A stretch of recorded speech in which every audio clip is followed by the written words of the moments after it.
एक प्रतिभा का पुनर्जन्म। निर्माता विनाशक C131 जोई दीमक। सैम ने छाया चूहों को छिपने की जगह पर छोड़ दिया। अभी उसका एकमात्र नेतृत्व वह छिपा हुआ बॉस है जो स्थिति की जांच करने के लिए इस स्थान पर आएगा और वह संभवतः अकेले आएगा। इसलिए सैम ने निर्देश दिए कि वे अकेले आने वाले लोगों का अनुसरण करेंगे और यदि वे किसी संदिग्ध की पहचान कर सकते हैं तो उसे सूचित कर सकते हैं। यदि वे उस आदमी का पीछा करने से चूक जाते हैं तो उन्हें दूसरे छोटे गिरोह को निशाना बनाकर शुरू से ही काम करना होगा। सैम हवेली वापस चला गया। वह गहरे सोच में पड़ गया। ब्लू फ्लेम सिटी की स्थिति उसके विचार से अधिक संदिग्ध और अधिक जटिल है। सबसे परेशान करने वाली बात यह है कि दोनों अलग अलग गैंगों में ज्यादा संपर्क भी नहीं है। व्यवसायों में टकराव करने वाले कोई प्रत्यक्ष शत्रु गिरोह नहीं है। सभी अवैध कारोबार पूरी तरह और व्यवस्थित रूप से विभाजित है। शहर पूरी तरह से छोटे गिरोहों द्वारा विभाजित था और सतह से कोई बड़ा प्रभाव नहीं दिख रहा था। लेकिन इससे स्थिति और भी गड़बड़ हो गई। वे इतने अनुशासित कैसे रह रहे हैं? ये स्वामी कौन है? क्या वे एक साथ हैं या नहीं? क्या वे व्यक्तिगत रूप से काम कर रहे हैं या किसी के अधीन काम कर रहे हैं? इस सारी गंदगी के अंदर काला पानी कहाँ है? ये सवाल उसे परेशान कर रहे हैं। लेकिन सैम को लग रहा है कि इन ताकतों के खिलाफ जाना एक कठिन काम होगा। अगले दिन सैम सुबह सबसे पहले मार्क्विस से मिलने गया। उसे स्थिति बताने के बाद मार्क्विस की अभिव्यक्ति खराब हो गई। वह चाहता था कि सैम की उसके शहर में भूमिगत सेना होने की धारणा गलत हो, लेकिन उसने कभी यह उम्मीद नहीं की थी कि इतने सारे और इतने गहरे छिपे हुए हैं। तो हम कैसे आगे बढ़ेंगे? भले ही स्थिति वैसी नहीं थी जैसी वह चाहता था, वह वास्तव में चाहता था, फिर भी उसने इसे समझा और आगे के बारे में सोचा। आखिरकार इसे साफ करना अधिक महत्वपूर्ण है। सैम ने थोड़ा सोचा और कहा, मैं चाहता हूं कि आप व्यक्तिगत रूप से निचले स्तर के सिटी गार्ड से संपर्क करें जो सभी क्षेत्रों में गश्त के लिए जिम्मेदार हैं। एक एक करके उनसे संपर्क करें और यथासंभव विवेकपूर्ण तरीके से ऐसा करें। उनसे पूछे कि क्या कोई अधिकारी उन्हें गश्त के दौरान किसी क्षेत्र में किसी विशिष्ट स्थान को नजरअंदाज करने का आदेश दे रहा है या किसी संदिग्ध व्यक्ति को नजरअंदाज करने का आदेश दे रहा है। चाहे वह कितना भी महत्वहीन क्यों न हो, सब कुछ नोट कर ले। किन अधिकारियों, उनके सटीक शब्दों, किस स्थान या व्यक्ति को वे नजरअंदाज करना चाहते थे, इसके बारे में विवरण। सब कुछ उन्हें बताएं कि आप उनकी सुरक्षा की गारंटी लेंगे। सभी विवरण रिकॉर्ड करें और इसके बारे में किसी को भी न बताएं। आप इसे व्यक्तिगत रूप से करते हैं। क्यों? क्या आप सचमुच सोचते हैं कि इतना बड़ा नेटवर्क बिना किसी को पता चले चल रहा है? कम से कम एक अधिकारी भ्रष्ट होगा और हो सकता है कि उसे एक या दो बातें पता हो। ओह, लगभग भूल ही गया। अपने किसी भी अधिकारी को मिशन का विवरण लीक न करें और यह गुप्त रखें कि मैं शेष प्रतिभागियों से ब्लू फ्लेम सिटी पर काम कर रहा हूं। मैं कुछ समय के लिए शहर से बाहर जा सकता हूं, इसलिए आप 1 महीने के अंदर ही यह काम पूरा कर लें। उसके बाद सैम हवेली वापस गया और वॉट और जैक को अपने जाने की जानकारी दी। बेहतर होगा कि तुम लोग जल्दी से पकड़ लो, नहीं तो धूल में मिल जाओगे, सैम ने उन्हें मानसिक रूप से झटका देते हुए कहा और अपने रेस्तरां में अच्छा खाना खाने के बाद वहां से चला गया। सैम अपने अग्रदूत पर आगे बढ़ा और फाल्कन क्लिफ शहर की ओर चला गया।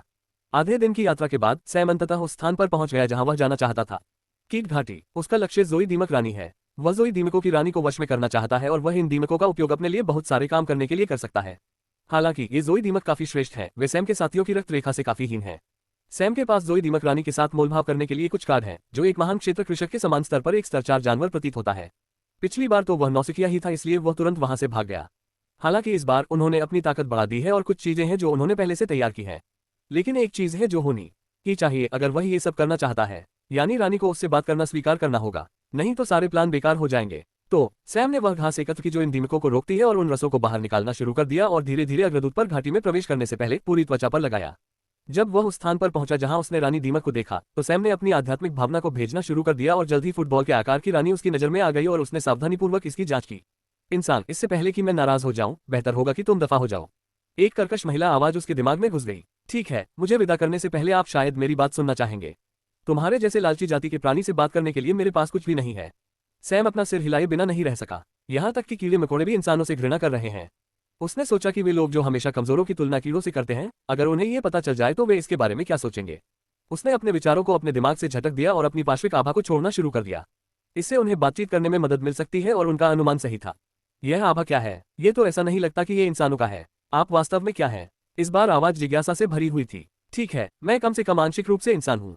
तो क्या हम अब बात कर सकते हैं? आप किस बारे में बात करना चाहते हैं? कुछ नहीं, मैं तो बस एक सौदा करना चाहता हूँ। एक सौदा? तुम्हारे साथ? मैं कभी किसी इंसान के साथ सौदा नहीं करूंगा। आप बहुत ज्यादा लालची हैं। इस बार सैम ने लगभग शाप दे दिया। इस कीड़े की इंसानों के प्रति नाराजगी कितनी गहरी है। क्या आप कम से कम मेरी बात सुन सकते हैं? बात करना। अब से तुम मेरे पीछे आओगे तो कैसा रहेगा? हमारे बीच आपसी संबंध रहेंगे। मैं तुम्हें और तुम्हारे बच्चों को आवश्यक भोजन दूंगा और तुम्हारा वंश भी सुधारूंगा और तुम्हें मेरे लिए काम करना होगा। आप हमारे लिए भोजन उपलब्ध करा रहे हैं। बेटा, तुम सपना देख रहे हो। क्या आप जानते हैं कि हमें कितने भोजन की आवश्यकता है और मेरे कितने बच्चे हैं? आपकी आभा से देखते हुए आप लेवल 4 हैं और आपकी पूरी कॉलोनी में अधिकतम 5000 दीमक होंगे और उनमें से अधिकांश लेवल 1 के सामान्य सैनिक हैं और उनमें से 500 लेवल 2 के हो सकते हैं और उनमें से 100 दीमक हो सकते हैं। स्तर 3। क्या आप सचमुच सोचते हैं कि आप इस छोटी घाटी में जीवित रह सकते हैं? आवारा जानवर आपको भूखे मरने और जीवित रहने से बचा सकते हैं, भले ही मुश्किल से ही सही। लेकिन क्या आप सचमुच गारंटी दे सकते हैं कि आप आगे बढ़ पाएंगे? यहाँ मैं तुम्हें मौका दे रहा हूँ। आप इन सब के बारे में कैसे जानते हैं? क्या ये सचमुच मायने रखता है? मैंने कहा कि मैं तुम्हें एक मौका दूंगा। मैं तुम पर भरोसा कैसे करूं? मुझे इंसानों पर भरोसा नहीं है। फिर क्या तुम्हें जानवरों पर भरोसा है? सैम ने अपना हाथ हिलाते हुए कहा। यानवू और स्काई तुरंत बाहर आ गए। मुझे नहीं पता कि आप इन जानवरों के बारे में जानते हैं या नहीं, लेकिन जोई दीमक सबसे पुरानी प्रजातियों में से एक है और आपने उन्हें अपने वरिष्ठों से सुना होगा। 3 पैरों वाला सुनहरा सनक्रो और स्काई सॉवरिन रो, वे सिर्फ आपके पालतू जानवर हैं। मुझे उन पर भरोसा नहीं है। कर्कश आवाज थोड़ी कांप उठी, शायद आश्चर्य के कारण या दुश्रेष्ठ नस्लों के खून के दबाव के कारण। एक सुधार, वे मेरे पालतू जानवर नहीं हैं, वे मेरे साथी हैं, मेरे दोस्त हैं। इसके बारे में सोचें। मैं आपके वंश की वास्तविक क्षमता को उजागर कर सकता हूं।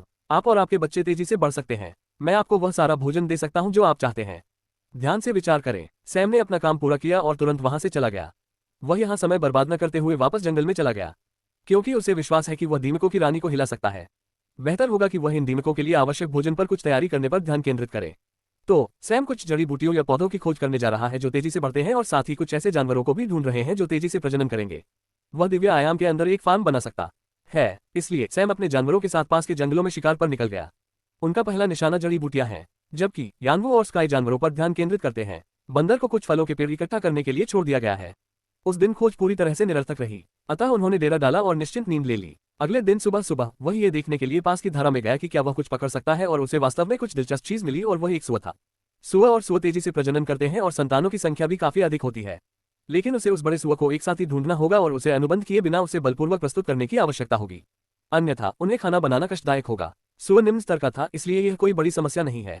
उसके पकड़े जाने के बाद सैम ने सुअर के ठिकानों तक पहुंचने के लिए उसके निशानों की खोज शुरू कर दी। हो सकता है कि उसे वहां वह पार्टनर मिल जाए। कृपया रचनाकारों के विचार पढ़ें। बड़े पैमाने पर रिलीज के बारे में एक घोषणा है। एक प्रतिभा का पुनर्जन्म। निर्माता विनाशक। सी 132 अध्याय। जब सैम सुअर के स्थान पर पहुंचा तो उसे कोई अन्य सुअर नहीं मिला। वह अकेले ही घूम रहा था। उसने उस स्थान को साफ किया जहां कुछ जड़ी बूटियां थीं और वह स्थान छोड़ दिया। वह खोजता खोजता रहा। आखिरकार उसे कुछ ऐसा मिला जिससे वह थोड़ा प्रसन्न हुआ, और वह थे स्प्रिंग फॉल्स। ये मुर्गियां मुर्गी और कबूतर के बीच के मिश्रण की तरह दिखती हैं। मुर्गे के शरीर और कबूतर के सिर के साथ। इनका आकार भी मुर्गे के समान होता है, लेकिन सबसे खास बात यह है कि ये खाने में स्वादिष्ट होते हैं और इन्हें आसानी से पाला जा सकता है। वे कीड़े, बीज, घास, अनाज, फूल खाते हैं। उन्हें विकसित होने के लिए आध्यात्मिक ऊर्जा वाले जानवरों की भी आवश्यकता नहीं है, लेकिन अधिकतर लोग इन्हें पालना नहीं चाहते क्योंकि इनकी प्रजनन दर काफी अधिक होती है। हालांकि सैम के लिए ये वही है जिसकी उसे आवश्यकता है। ये स्प्रिंग फाउल न केवल दीमकों के लिए भोजन प्रदान करने में सक्षम होंगे, बल्कि अगर इन्हें ठीक से पाला जाए तो इन्हें अच्छे भोजन के रूप में भी इस्तेमाल किया जा सकता है। यदि इन वसंत पक्षियों को आध्यात्मिक ऊर्जा से भरे पानी और भोजन के साथ पाला जाता है तो उनका मांस काफी हद तक टॉनिक भोजन होगा, और इसका उपयोग ज्यादातर रक्त के शुद्धिकरण और पुनरुद्धार के लिए किया जाता है, और वे आंतरिक चोटों को ठीक करने में भी सहायक हो सकते हैं। लेकिन अधिकतर लोगों की अज्ञानता के कारण उन्हें यह नहीं पता होता है कि इन्हें पालने से इतने फायदे होंगे, और उन्हें सिर्फ अपनी मेहनत और परिश्रम की आवश्यकता नजर आती है। हालांकि सैम के लिए यह एक बड़ा अवसर है। वह अच्छी तरह जानता था कि इन लाभों को प्राप्त करने के लिए उन्हें कैसे पाला जाए और क्या खिलाया जाए, और उसने कभी नहीं सोचा था कि वह उन्हें यहाँ पाएगा, और वे केवल तरह के प्रतीत होते हैं। सैम तुरंत दौड़ने लगा। ये स्प्रिंग फाउल युद्ध शक्ति कम होने के कारण झुंड में घूमते हैं और ज्यादा उड़ नहीं पाते, इसलिए सैम ने क्षेत्र की तलाशी शुरू कर दी। अगर इन मुर्गों को अच्छा भोजन मिले तो वे तेजी से बढ़ सकते हैं, लेकिन अपनी युद्ध शक्ति के कारण वे सामान्य घास और केचुए पाने में भाग्यशाली होते हैं। सैम अपनी मुस्कुराहट छिपा नहीं सका। उसने 20 से अधिक मुर्गियां पकड़ी, जिनमें नर और मादा के कुल 10 जोड़े थे। हालांकि उन्हें बड़ा करने में समय लगेगा, फिर भी वह सामान्य शिकार से लेकर दीमकों तक को तब तक भोजन उपलब्ध करा सकता है जब तक कि मुर्गों की संख्या में वृद्धि न हो जाए। इन मुर्गों का एकमात्र नुकसान यह है कि वे केवल तब तक ही बढ़ सकते हैं जब तक कि वे स्तर 5 तक न पहुंच जाए, और केवल ग्रैंड रियल खेती के तहत आने वाले लोगों के लिए फायदेमंद होते हैं। केवल उन्हें ही पर्याप्त लाभ देखने को मिल सकता है। जहां तक उन लोगों की बात है जो इससे परे हैं, वे केवल ये देख सकते हैं कि यह एक नाजुकता है। मुर्गों को पकड़ने और उन्हें आयाम के अंदर रखने के बाद सैम किसी और चीज की खोज करने लगा, और जल्द ही उसे कुछ मिल गया। यह एक रैंक 2 जड़ी बूटी है जो कुछ आध्यात्मिक ऊर्जा पुनर्प्राप्ति औषधि या गोलियां बनाने में मदद करती है। जैसे ही वह उसे तोड़ने ही वाला था, किसी ने पीछे से चिल्लाकर कहा, अरे बच्चे, बेहतर होगा कि तुम उस जड़ी बूटी को वहीं छोड़ दो। सैम पलटा और उसने देखा कि 3 लोगों का एक समूह उसकी ओर आ रहा है। ये सभी प्रारंभिक नौसिखिए चरण में हैं। उसने उन्हें आंखों में भी नहीं डाला और तुरंत जड़ी बूटी जमा कर ली। बीच में बैठा युवक गुस्से में नजर आया।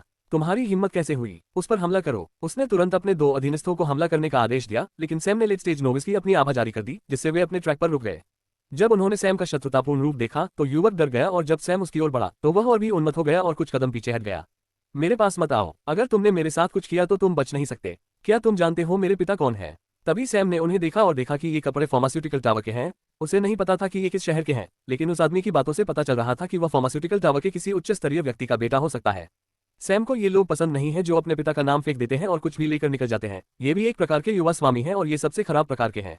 तो उसे एक तरकीब सूझी और उसने कहा, मुझे पता है तुम्हारे पिता कौन है। सैम की आवाज थोड़ी व्यंग्यात्मक थी, लेकिन युवक हैरान हो गया। अगर सैम वास्तव में अपने पिता को जानता होता तो उसकी वह शत्रुतापूर्ण नजर नहीं होती। हो सकता है उसने मुझे अपने दुश्मन का बेटा समझ लिया हो। उस युवक ने सोचा और पुष्टि के लिए उसने पूछा, आपको क्या लगता है मेरे पिता कौन है? लेकिन सैम के जवाब ने उसे निःशब्द कर दिया। सैम ने आश्चर्यचकित और स्तब्ध भाव बनाते हुए कहा, बेचारा बच्चा, तुम ये भी नहीं जानते कि तुम्हारे पिता कौन है? क्या तुम्हारी माँ ने तुम्हें यह नहीं बताया? युवक को समझ नहीं आ रहा था कि क्या कहे। उसका चेहरा लाल हो गया। उसने दांत पीस लिए और चिल्लाया, मैं पुष्टि के लिए पूछ रहा हूँ, क्या तुम सच में मेरे पिता को जानते हो या नहीं? पुष्टि, अपने पिता के बारे में इतने भ्रमित क्यों हो कि मुझ जैसे अजनबी से पुष्टि के लिए पूछ रहे हो? युवक क्रोधित और शर्मिंदा हो गया। वह जानता था कि सैम उसके साथ खेल रहा है, लेकिन ये तथ्य कि वह इसके बारे में कुछ नहीं कर सका उसे और भी निराश कर रहा था। उसने अपना गुस्सा पी लिया और पूछा, क्या तुम मेरे पिता को जानते हो या नहीं? नहीं, तो फिर तुमने ये क्यों कहा कि तुम उसे जानते हो? ठीक है, पहले तो मुझे लगा कि मैं उसे जानता हूँ, लेकिन जब आपने कहा कि आपको ये पुष्टि करने की जरूरत है कि आपके पिता कौन है, तो मुझे कैसे पता चलेगा कि वह आपके पिता हैं या नहीं? सैम की भूमिका निभाते हुए युवा ने अपनी 18 पीढ़ियों को लगभग श्राप दे दिया। सैम इस आदमी के हाव भाव पर मुस्कुराया और अपनी बात कहकर चला गया। ये तो बस एक छोटा सा अंतराल है, वैसे भी उसके पास करने के लिए बहुत सारे काम हैं। सैम के अग्रदूत के साथ वह बहुत तेज है क्योंकि उसने बहुत सारी जड़ी बूटियां और पेड़ एकत्र किए और कुछ छोटे जानवरों का शिकार किया। काफी खोजबीन के बाद उन्हें कुछ बल्बनुमा पौधे की जड़ों में उगने वाली सब्जियां जैसे गाजर, आलू आदि प्रकार की सब्जियां मिली। ये सब्जियां गाजर की तरह होती हैं, लेकिन बनावट थोड़ी अलग होती है। उसने कई छोटे जानवरों के निशान देखे जो खरगोशों और चूहों के लग रहे थे। अगले कुछ दिनों तक सैम ने इन छोटे जानवरों की खोज की जो आसानी से बढ़ते हैं और ज्यादा समय भी नहीं लेते। विशेष रूप से लाल पूंछ वाले खरगोश जिनका स्वाद बहुत अच्छा होता है, इस जंगल में बहुत हैं। सैम ने कभी नहीं सोचा था कि यह क्षेत्र इन कमजोर जानवरों से भरा हुआ है और ऐसा लगता है कि उनमें से बहुत सारे हैं। अगले सप्ताह उसने 50 से अधिक खरगोश पकड़े। वह दिव्य आयाम के अंदर एक कृषि क्षेत्र बनाएगा और जानवर बाकी की देखभाल करेंगे। यानवू, स्काई और ऐप की उपस्थिति के साथ उनके लिए चीजों को प्रबंधित करना काफी आसान होगा। आखिरकार वे इन वंशावली के दबाव के प्रति पूर्ण आज्ञाकारिता प्रदर्शित करेंगे। इस सप्ताह के बाद सैम रानी दीमक से बात करने के लिए कीट घाटी में वापस चला गया। तो क्या आप सहमत हैं या नहीं? मानव, तुम्हारा नाम क्या है? सैम, आप मुझे ये डील क्यों दे रहे हैं? यह आसान है मुझे कुछ करने में आपकी मदद की जरूरत है क्योंकि आप अपने बच्चों के साथ मिलकर मेरे लिए इसे आसान बनाते हैं। लेकिन मैं आपका फायदा तो नहीं उठा सकता ना, इसीलिए ये डील हमें परस्पर लाभ होगा। आप लोगों के लिए जैसे जैसे आपका स्तर बढ़ता जाएगा और आपके पास पर्याप्त भोजन नहीं होगा, विकास रुक जाएगा। लेकिन अगर आप इत्मीनान से घूमेंगे और मनमर्जी से खाएंगे तो आप कई विरोधियों के निशाने पर होंगे। हालांकि आप लोग दुर्जय हैं, फिर भी आप बहुत अधिक विरोधियों का सामना नहीं कर सकते। आपको पहले किसी लड़के तक पहुंचना होगा और उसे काटना होगा। लेकिन यदि आप किसी ऐसे प्रतिद्वंद्वी का सामना करते हैं जो बहुत मजबूत है तो आप मर जाएंगे। इतनी दूर की कोड़ी क्यों? यदि लोगों को वास्तव में आपके बारे में पर्याप्त जानकारी पता होती तो वे आपको पहले ही पकड़ चुके होते। सैम की आवाज में उत्तेजना का संकेत था। चूंकि आप पर्याप्त जानकारी जानते हैं, क्या आपको लगता है कि आप मुझे नीचे गिरा सकते हैं? यह आसान है। क्या आप इसे आजमाना चाहते हैं? क्यों नहीं? चूंकि आप एक सौदा करना चाहते हैं, साबित करें कि आप इसके लायक हैं।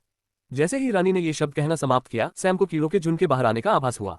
ये जोई दीमक नहीं है, बल्कि ये बचे हुए कीड़े हैं जो जोई दीमक की देखरेख में हैं। सैम 3 से अधिक प्रकार की टिड्डियां देख सकता था और यहाँ तक कि उनकी रानियां भी, जो लेवल 3 पर लग रही थी, बाहर आ गईं। स्थिति देखकर सैम मुस्कुराया। अचानक उसका काला कोट सोने की तरह चमक रहा था। उन्होंने अपनी रक्त रेखा ऊर्जा का उपयोग करके सुनहरे कौवे के पंखों को सक्रिय किया। उसने कीड़ों पर दबाव डालने के लिए आभा नहीं छोड़ी, बल्कि उसने खुद को सीधे सुनहरी लपटों से घेर लिया। कोट की सुनहरी चमक और उससे निकलने वाली सुनहरी लपटें उसे पूर्ण अलौकिक रूप दे रही थीं। वह स्वर्णिम सूर्य के समान उज्ज्वल है। जो टिड्डियां उसके विरुद्ध झुंड में आईं, वे जलने लगी और राख के रूप में गिरने लगी।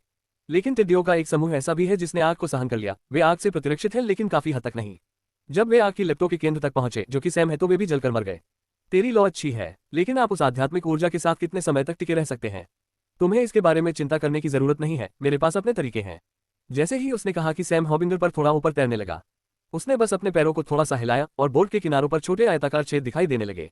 बोर्ड के नीचे कुछ छेद भी हैं। देखो, मैं काफी देर तक कैसे टिक पाऊंगा। इन शब्दों के साथ इन छिद्रों से एक उच्च दबाव वाली लाल रंग की गैस का जोरदार छिड़काव किया गया और सैम ने गैस में एक छोटी सी लौ फेंकी। गैस ने तुरंत आग पकड़ ली और आग नीले रंग की है। सैम ने घटी के ऊपर मंडराते हुए बोर्ड को नियंत्रित करना शुरू कर दिया। नीली लपटें तीव्र गति से टिड्डियों को जलाने लगी। केवल टिड्डियों के झुंड की रानियां आग से प्रतिरक्षित थीं और जब वे आगे बढ़ने वाली थीं, सैम ने उन पर एक सुनहरा आग का गोला फेंक दिया। हालांकि वे 1 या 2 प्रहार करने में सक्षम थे, लेकिन वे उनके इस प्रहार का सामना करने में सक्षम नहीं थे। घाटी पूरी तरह से नीली लपटों से ढकी हुई थी। बीच में सैम अपनी सुनहरी लपटों के साथ एक काल्पनिक पेंटिंग बनाते हुए खड़ा था। एक प्रतिभा का पुनर्जन्म। निर्माता विनाशक। C133 hatching. लाल रंग की गैस वास्तव में वह मीथेन है जो उसने धधकते हुए पृथ्वी बैल के मल से तैयार की थी। उसे नहीं पता कि गैस लाल रंग में क्यों निकली, लेकिन रंग को छोड़कर गैस के बारे में बाकी सब कुछ सामान्य था और यह सामान्य मीथेन की तुलना में अधिक विस्फोटक हो गया। यदि सैम ने गैस को उच्च दबाव में मजबूर नहीं किया और यह स्थिर होने पर प्रज्वलित हो गई तो इसमें पॉप के साथ विस्फोट होने की उच्च प्रवृत्ति होती है।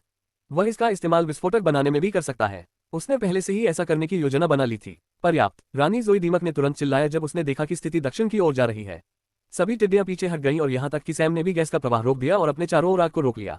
मैं सहमत हूं, रानी ने युद्ध रुकने के तुरंत बाद कहा। सैम मुस्कुराया। ठीक है, चूंकि हम एक समझौते पर पहुंच गए हैं, अपने सभी बच्चों के साथ बाहर आए, मैं तुम्हें ले जाऊंगा। जैसे ही सैम ने अपनी बात खत्म की तो फुटबॉल के आकार का जोई दीमक बाहर आ गया और इसके बाद लगभग 5000 सफेद दीमक बिल से बाहर निकलने लगे। मेरा एक और अनुरोध है, रानी दीमक ने गंभीर स्वर में कहा। सैम ने प्रश्नवाचक दृष्टि से देखते हुए इसे जारी रखने का संकेत दिया। यहाँ के बाकी कीड़ों को भी अपने पीछे आने दो, तुम्हें उनके साथ वैसा ही व्यवहार करना होगा जैसा तुम मेरे साथ करते हो, वे भी तुम्हारी वैसे ही मदद करेंगे जैसे मैं करता हूँ। उन्होंने ज्यादा नहीं सोचा, क्योंकि जोई दीमक केवल जीवित प्राणियों से आध्यात्मिक ऊर्जा पर भोजन करते हैं, भले ही उनकी लाल शरीर की जीवन शक्ति को खत्म कर देती है, इससे पहले कि वह सड़ जाए। शेष टिड्डियां और अन्य कीड़े आसानी से उन्हें खा सकते हैं। वह वैसे भी अपनी योजनाओं में उनके लिए कई उपयोग पा सकता है, इसलिए वह तुरंत सहमत हो गया। सैम ने हाथ हिलाकर उन्हें आयाम के अंदर तटस्थ क्षेत्र में भेज दिया और जब उसने अंदर झांककर देखा तो देखा कि दीमकों ने मिट्टी खोदना शुरू कर दिया है। उन्होंने पहले ही अपना नया घर बनाना शुरू कर दिया है। बची हुई टिड्डियां भी अपने रहने के लिए जगह ढूंढने लगी। सैम ने सब कुछ खत्म कर दिया और यानवू, स्काई और बंदर को वापस बुला लिया। उनके पुनर्मिलन के बाद उन्होंने मार्क्विस शहर की ओर अपनी यात्रा शुरू की। यात्रा सुचारू और तेज है। जब तक सैम शहर में दाखिल हुआ, वॉट और जैक पहले से ही गिरोह के छिपे हुए मालिक के बारे में कुछ खबर लेकर उसका इंतजार कर रहे थे। जाहिर तौर पर उन्होंने छाया चूहों की मदद से छिपे हुए मालिक का पता लगा लिया, लेकिन पहचान के कारण वे कार्रवाई करने में झिझक रहे थे, इसलिए उन्होंने सैम के आने का इंतजार किया। क्या हुआ? सैम ने उसके अध्ययन कक्ष में प्रवेश करते ही पूछा। वह देख सकता था कि वे किसी बात को लेकर परेशान हैं। छाया चूहों ने छिपे हुए मालिक का पता लगा लिया, लेकिन हमें यकीन नहीं है कि आगे कैसे बढ़ना है। क्यों? वह लड़का वास्तव में एक कुलीन परिवार का युवा स्वामी है। सैम ने भौहें चढ़ा ली। भले ही कुछ रईस अवैध कारोबार में लिप्त हो, मुख्य सदस्य सीधे तौर पर आगे नहीं आएंगे और सीधे हस्तक्षेप नहीं करेंगे। अगर किसी भी तरह से उन्हें पता चल गया तो उन्हें दोष से छुटकारा पाने में कठिनाई होगी। वह स्टोन हॉट परिवार से है। वह देर से नौसिखिया है और 24 साल का है। उसने प्रतियोगिता में भाग नहीं लिया क्योंकि वह परिवार के संभावित उत्तराधिकारियों में से एक था। पिछले कुछ दिनों से बहुत कम लोग हाइड आउट में आए हैं और उन सबके ऊपर यही वह आदमी है जिसका चेहरा पूरी तरह से छिपा हुआ था। जाहिर तौर पर ये स्टोन हॉट परिवार सभी मनोरंजन घर चलाता है जो मुख्य रूप से जुआ, शराब और कुछ मालिश सेवाओं, थिएटरों, डांस कोटेशन घरों आदि पर केंद्रित है। उनके अधीन एक कानूनी वेश्यालय भी है, सिवाय इसके कि बहुत से लोग इसके बारे में नहीं जानते हैं। वॉट ने रिपोर्ट पूरी की। सैम को आश्चर्य नहीं हुआ जब उसने सुना कि वहां एक कानूनी वेश्यालय है। भले ही उसने कोई वेश्यालय नहीं देखा हो, लेकिन वह ये नहीं कह सकता कि उसे ऐसी वेश्यालय मिलने की उम्मीद नहीं थी। उन्हें जो जानकारी मिली उससे पता चला कि वेश्यावृत्ति तब तक अवैध नहीं है जब तक उसे मजबूर न किया जाए, लेकिन इसके लिए किसी को इजाजत नहीं मिल सकती। वास्तव में इस समय में कानूनी व्यापार दास भी हैं, लेकिन वे केवल युद्ध दासों के लिए हैं। पकड़े गए सैनिकों या अन्य साम्राज्यों के कुलीनों को युद्ध दासों के रूप में बेच दिया जाता है और अधिकतर केवल कुलीन लोग ही उन्हें वहन कर सकते हैं। सैम गहरे सोच में पड़ गया। मार्क्विस शहर में एक कुलीन परिवार कोई मजाक नहीं है। वे काम शहर की तरह ही मजबूत है। इस शहर में मार्क्विस ब्लू फ्लेम परिवार सहित लगभग 6 कुलीन परिवार हैं। शेष 5 परिवारों में से स्टोन हॉट परिवार का मुखिया सबसे मजबूत है और परिवार का मुखिया प्रारंभिक चरण का ग्रैंड रियल योद्धा है। अधिक सटीक रूप से कहें तो वह लेवल 1 ग्रैंड रियलम योद्धा है जो स्वयं मार्क्विस से केवल 3 लेवल नीचे है। लेकिन परिवार का मुखिया सबसे मजबूत नहीं है, बल्कि वर्तमान परिवार के मुखिया का पूर्ववर्ती, जो पिछले मार्क्विस की ही पीढ़ी का है, परिवार में सबसे मजबूत है, जो मजबूत नहीं होने पर भी मार्क्विस जितना मजबूत हो सकता है। लेकिन ये कोई नहीं जानता कि परिवार का बूढ़ा मुखिया परिवार में ही है या इधर उधर घूम रहा है।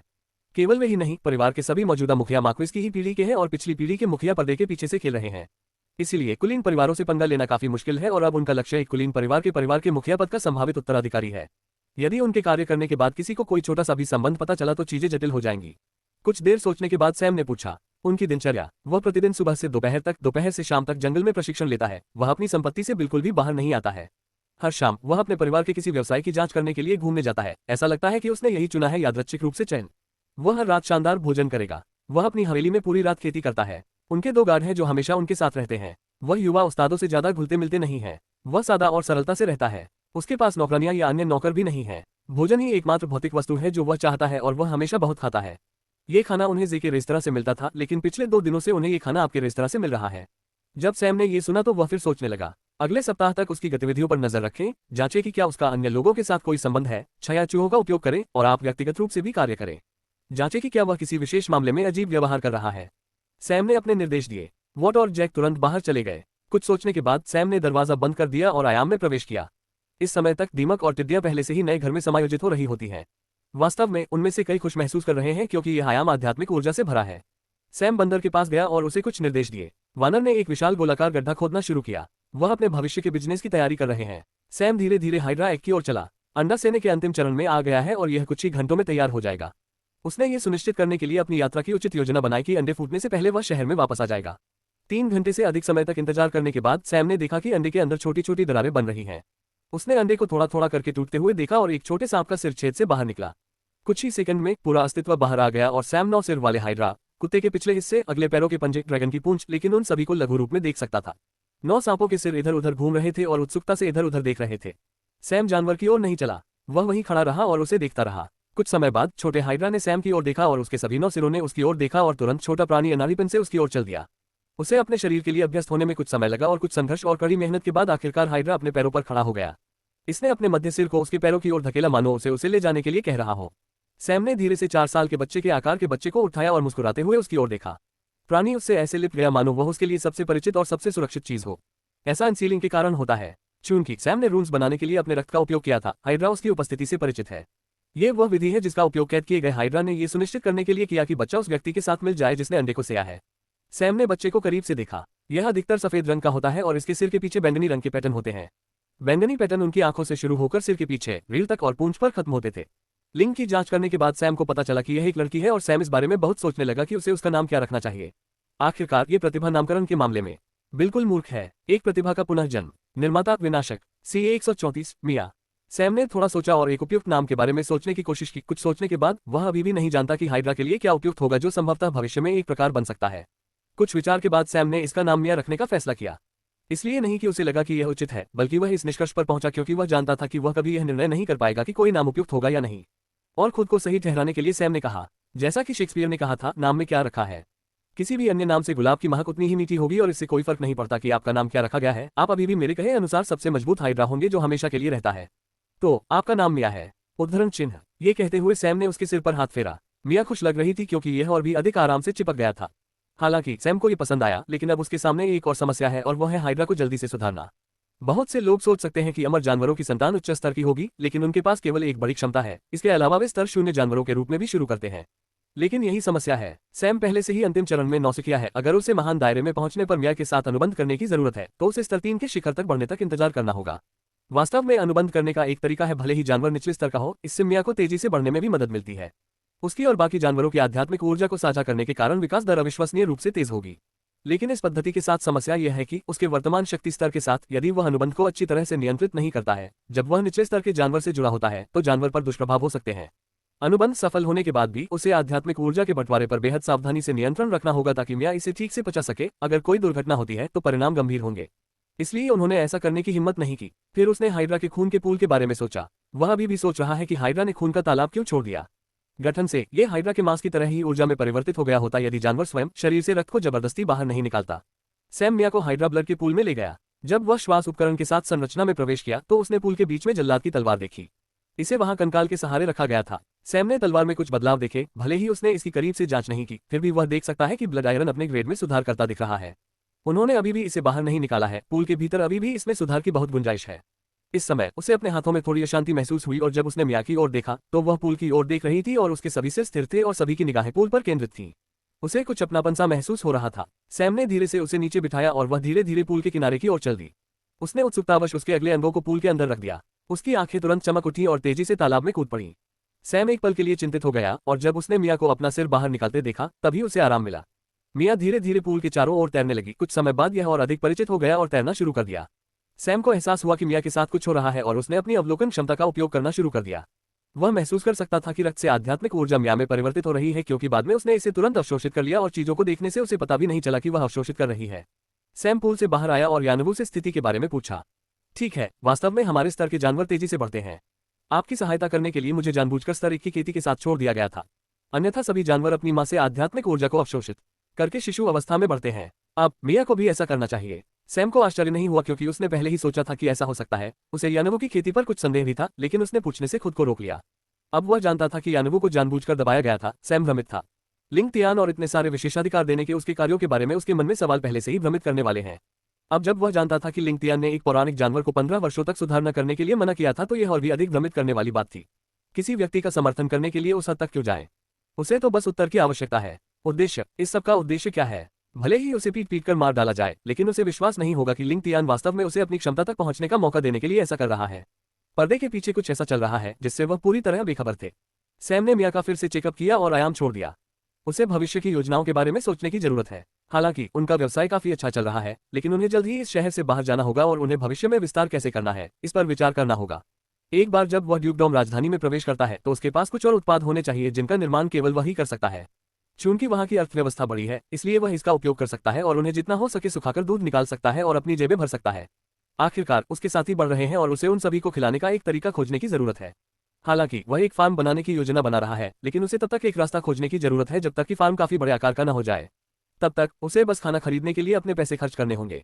और पैसा एक ऐसी चीज है जिसकी फिलहाल उसके पास कमी नहीं है और उसे यह सुनिश्चित करना होगा कि दूर के भविष्य में भी यह इसी तरह बना रहे। भविष्य की योजना के बारे में सोचने से पहले सैम अपने रेस्तरां में गया। उन्होंने मैके को कुछ निर्देश दिए और कुछ देर बाद एक वेटर बाहर गया और सड़क पर एक बोर्ड रख दिया। सभी प्रकार के जानवर, शव, मांस, अंतःस्थल यहाँ खरीदे जाएंगे। इससे कोई फर्क नहीं पड़ता कि जानवर कितना क्षतिग्रस्त है, आप यहाँ आ सकते हैं और हम खरीद लेंगे। जब दर्शकों ने बोर्ड पढ़ा तो वे आश्चर्यचकित रह गए। क्षतिग्रस्त जानवरों के मांस और शवों से आमतौर पर परहेज किया जाता है और उन्हें बेचना वास्तव में कठिन होता है, इसलिए शिकारी उन्हें तभी खाएंगे जब वे जंगल में होंगे या वे उन्हें सीधे छोड़ देंगे। आप क्षतिग्रस्त जानवरों की तलाश क्यों कर रहे हैं? मुझे मत बताएं कि आप लोग उन्हें अपने मेनू में रखने जा रहे हैं, एक ग्राहक ने पूछा। फिर बाकी ग्राहक भी सशंकित हो गए। वेटर ने सिर हिलाकर कहा, यह रेस्तरां एक रैंक 5 कारीगर के स्वामित्व में है। यदि हम क्षतिग्रस्त जानवर का मांस बेचते हैं तो यह उसके सम्मान को नुकसान होगा। मांस नए रसोइयों के पाक अभ्यास के लिए है, हम उनके नियमित अभ्यास के लिए बरकरार और सर्वोत्तम भागों का उपयोग नहीं कर सकते हैं। सही। नकारात्मक राय बढ़ाने से बचने के लिए मैके ने यही बहाना सोचा था, लेकिन सैम के निर्देशों के अनुसार उन्हें अभी भी उसकी टीम के नए शेफ के एक बैच को प्रशिक्षित करना है। उन्हें इसका कारण समझ नहीं आया, लेकिन उन्हें केवल आदेशों का पालन करना है। टिड्डियों के नए दल की भोजन समस्या का समाधान करने के बाद सैम बिजनेस जोन में टहलने निकला। वह एंटरटेनमेंट स्ट्रीट की ओर चल दिया जहां अधिकांश व्यवसाय स्टोन हॉट परिवार के अधीन थे। जब वह एक जुए के घर के पास था, सैम ने 3 लोगों को वहां से निकलते देखा। उसके पीछे 2 लोग जो उसके माथत लग रहे थे चल रहे हैं। बीच में बैठा एक आदमी जो लगभग 20 साल का लग रहा था, अपनी पीठ के पीछे हाथ रखकर चल रहा था। उसका चेहरा शांत और शांतिपूर्ण था, लेकिन सैम को महसूस हो रहा था कि उसके चारों ओर की आभा कुछ अलग थी।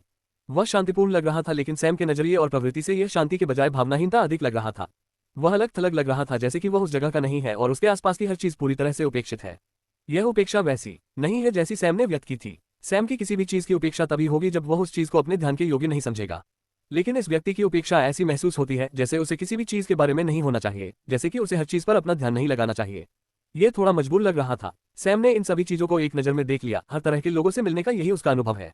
सैम ने जितना हो सके सीखने के लिए अपने पिछले जीवन की कई चीजों के बारे में पढ़ा।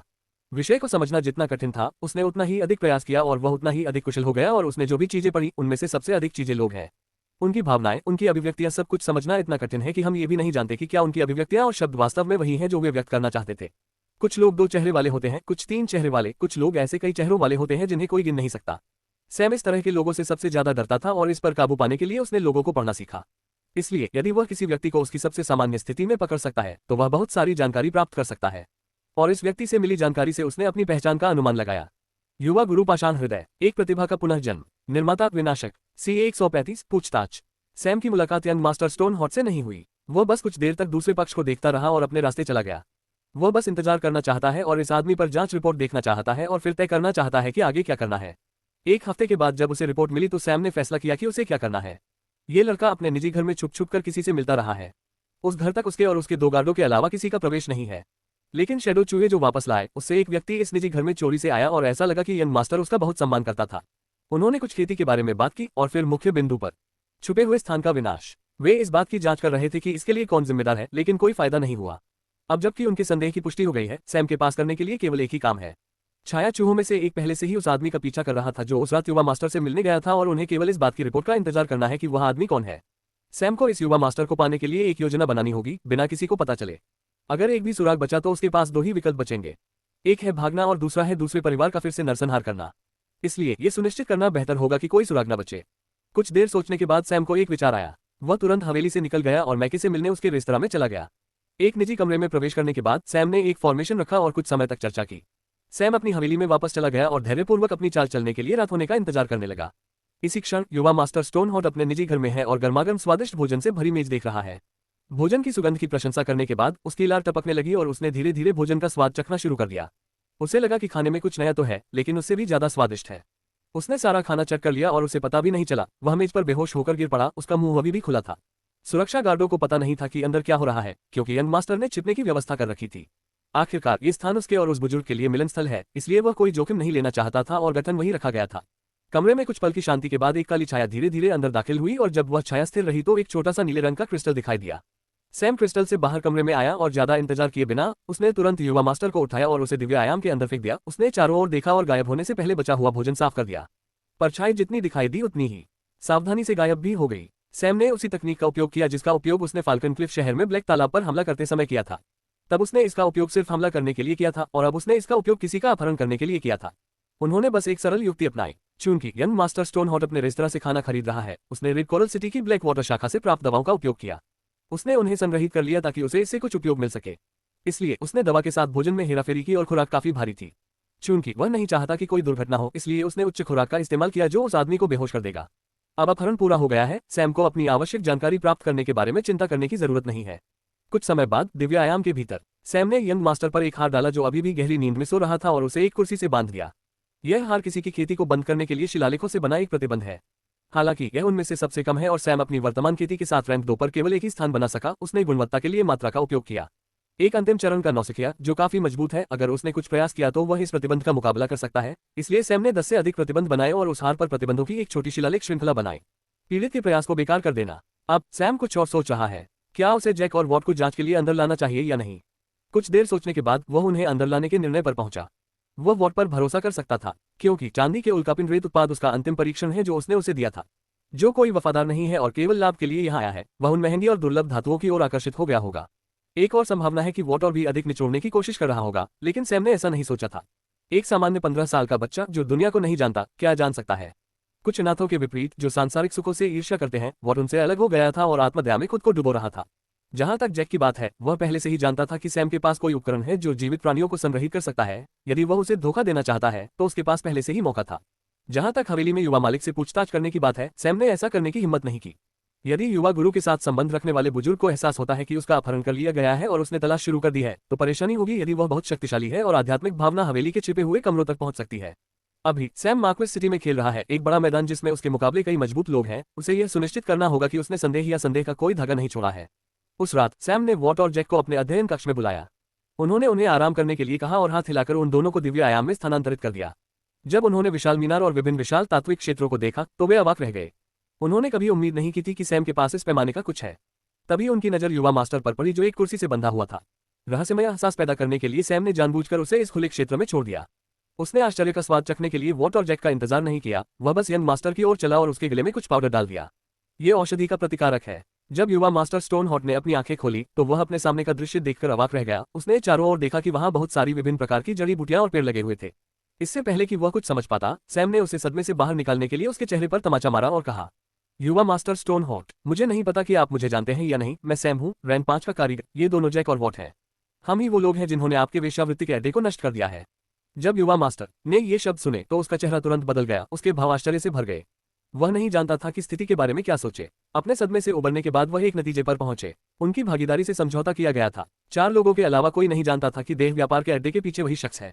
लेकिन ऐसा लग रहा था मानो उसका रहस्य खुल गया हो। आप क्या चाहते हैं? उसने शांत भाव दिखाने की पूरी कोशिश करते हुए पूछा। जानकारी। तुम्हें प्रयास करने की जरूरत नहीं है। मैं तुम्हें नहीं बता रहा हूँ। तुम्हें पता है कि तुम्हारा जीवन तुम्हारे हाथ में है ना? मैं वैसे भी मरने जा रहा हूँ। फिर मैं तुम्हें वह क्यों दूं जो तुम चाहते हो? सैम इन शब्दों पर हंसा। बहुत दिन हो गए ऐसे शब्द सुने। सैम ने हाथ का इशारा किया और एक टिड्डी दल उड़ता हुआ आया।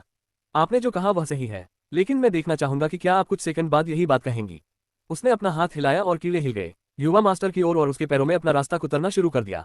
युवा मास्टर की अभिव्यक्ति पूरी तरह से बदल गई। उसका चेहरा पीला पड़ गया और उसे बहुत पसीना आने लगा। उसके पैरों से खून बहने लगा और उसे महसूस हुआ कि उसके मांस को कीड़े थोड़ा थोड़ा करके खा रहे हैं। कुछ देर बाद जब कीड़े का पेट भर गया तो वे पैरों से बाहर निकले और समूह में वापस चले गए। लेकिन उसके बाद कीड़ों का एक और समूह आया। सैम ने चंचलता से मुस्कुराते हुए पूछा, क्या आप एक और चक्कर लगाना चाहते हैं? युवा मास्टर ने बार बार अपना सिर हिलाया। सैम के पूछते ही उसने राज उगलना शुरू कर दिया। जैक और वॉट अभी भी आयाम देखकर सदमे से बाहर नहीं आए थे, लेकिन उन्हें एक और झटका तब लगा जब उन्होंने सैम से पूछताछ का तरीका देखा। वे जानते हैं कि वह निर्दयी हो सकता है, विशेषकर जैक जिसने उसे स्टारवुड शहर में कुलीन बच्चों को तोड़ते हुए देखा था। लेकिन उसने कभी नहीं सोचा था कि सैम इस तरह से काम करेगा। किसी व्यक्ति को जागते हुए अपने मांस खाए जाने का एहसास हो, इस ख्याल से ही उनके रोंगटे खड़े हो गए। आवश्यक जानकारी प्राप्त करने के बाद कहने से पहले सैम मुड़ा और उन दोनों के साथ चला गया। रानी, वह तो तुम्हारा ही है। जैसे ही उसने ये शब्द कहे, उन सभी ने देखा कि एक विशाल सफेद कीट जमीन से निकल रहा है और युवा मास्टर के शरीर पर रेंग रहा है। नहीं नहीं, युवा मास्टर ने आंखें खोलकर चिल्लाना शुरू कर दिया। रानी ने गर्दन पर थोड़ा सा हाथ लगाया और सारी आध्यात्मिक ऊर्जा को तब तक चूस लिया जब तक कि उसका आध्यात्मिक केंद्र टूट नहीं गया।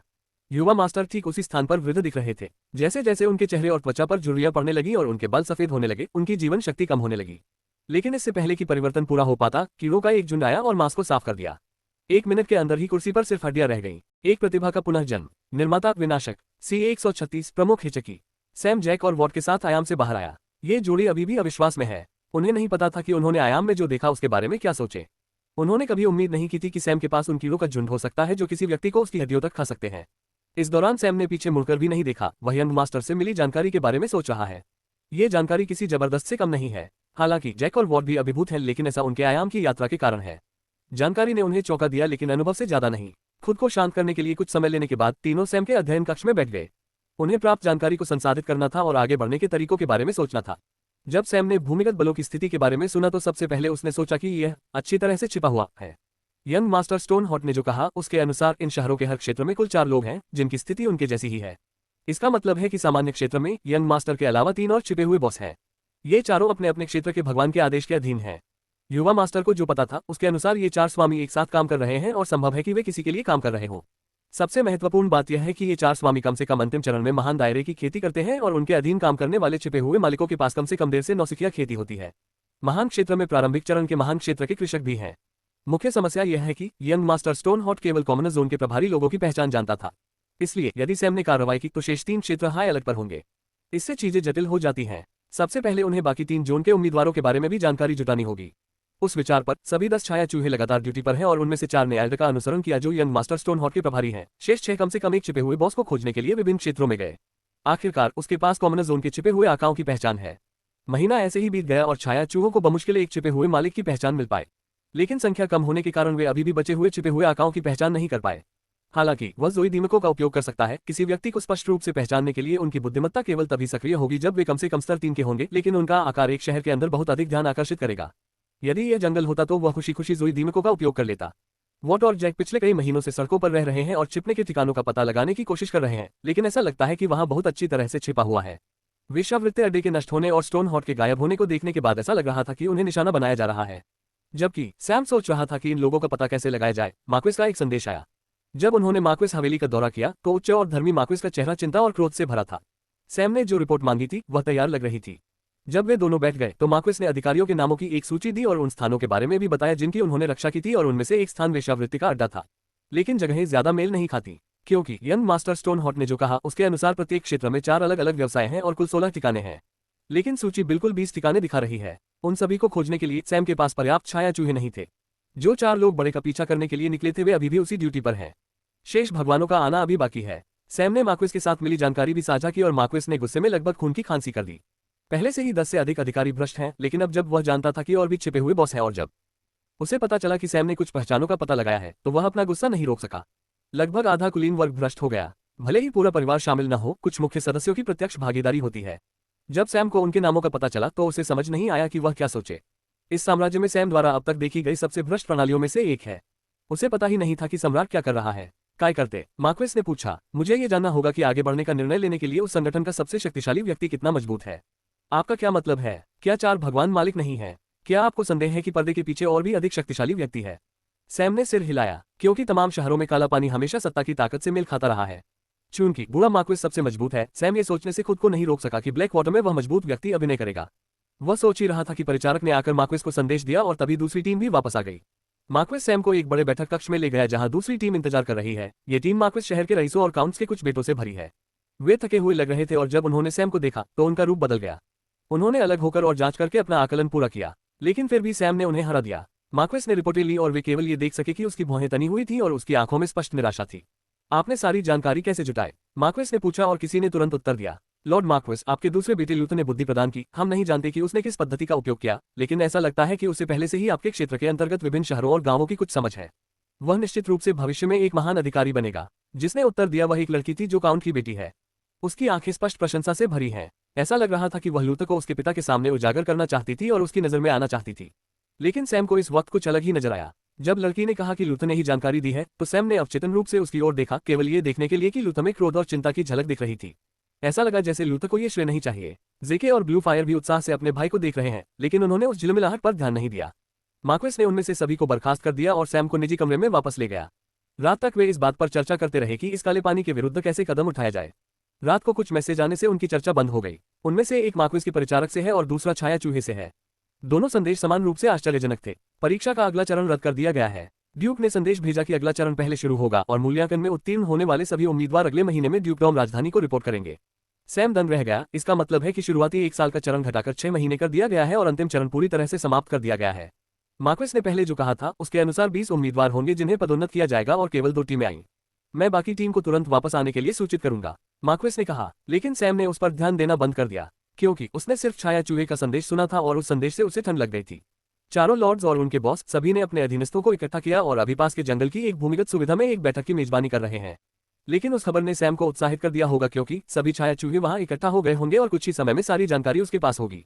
समस्या छाया चूहों का अगला कथन है। वॉट को पकड़ लिया गया है। जब उसने ये सुना तो वह तुरंत खड़ा हो गया, लेकिन उन्होंने तुरंत कोई प्रतिक्रिया नहीं दी। सैम, क्या हुआ? मार्क्वेस ने पूछा, लेकिन कोई जवाब नहीं मिला। इस समय सैम बहुत सोच रहा है। क्या हुआ? वॉट को कैसे पकड़ लिया गया? वह खुद से पूछता रहा। एक ही दिन में सारी स्थिति बदल गई। पिछले कुछ दिनों से भूमिगत सेनाएं पूरी तरह से बंद हैं।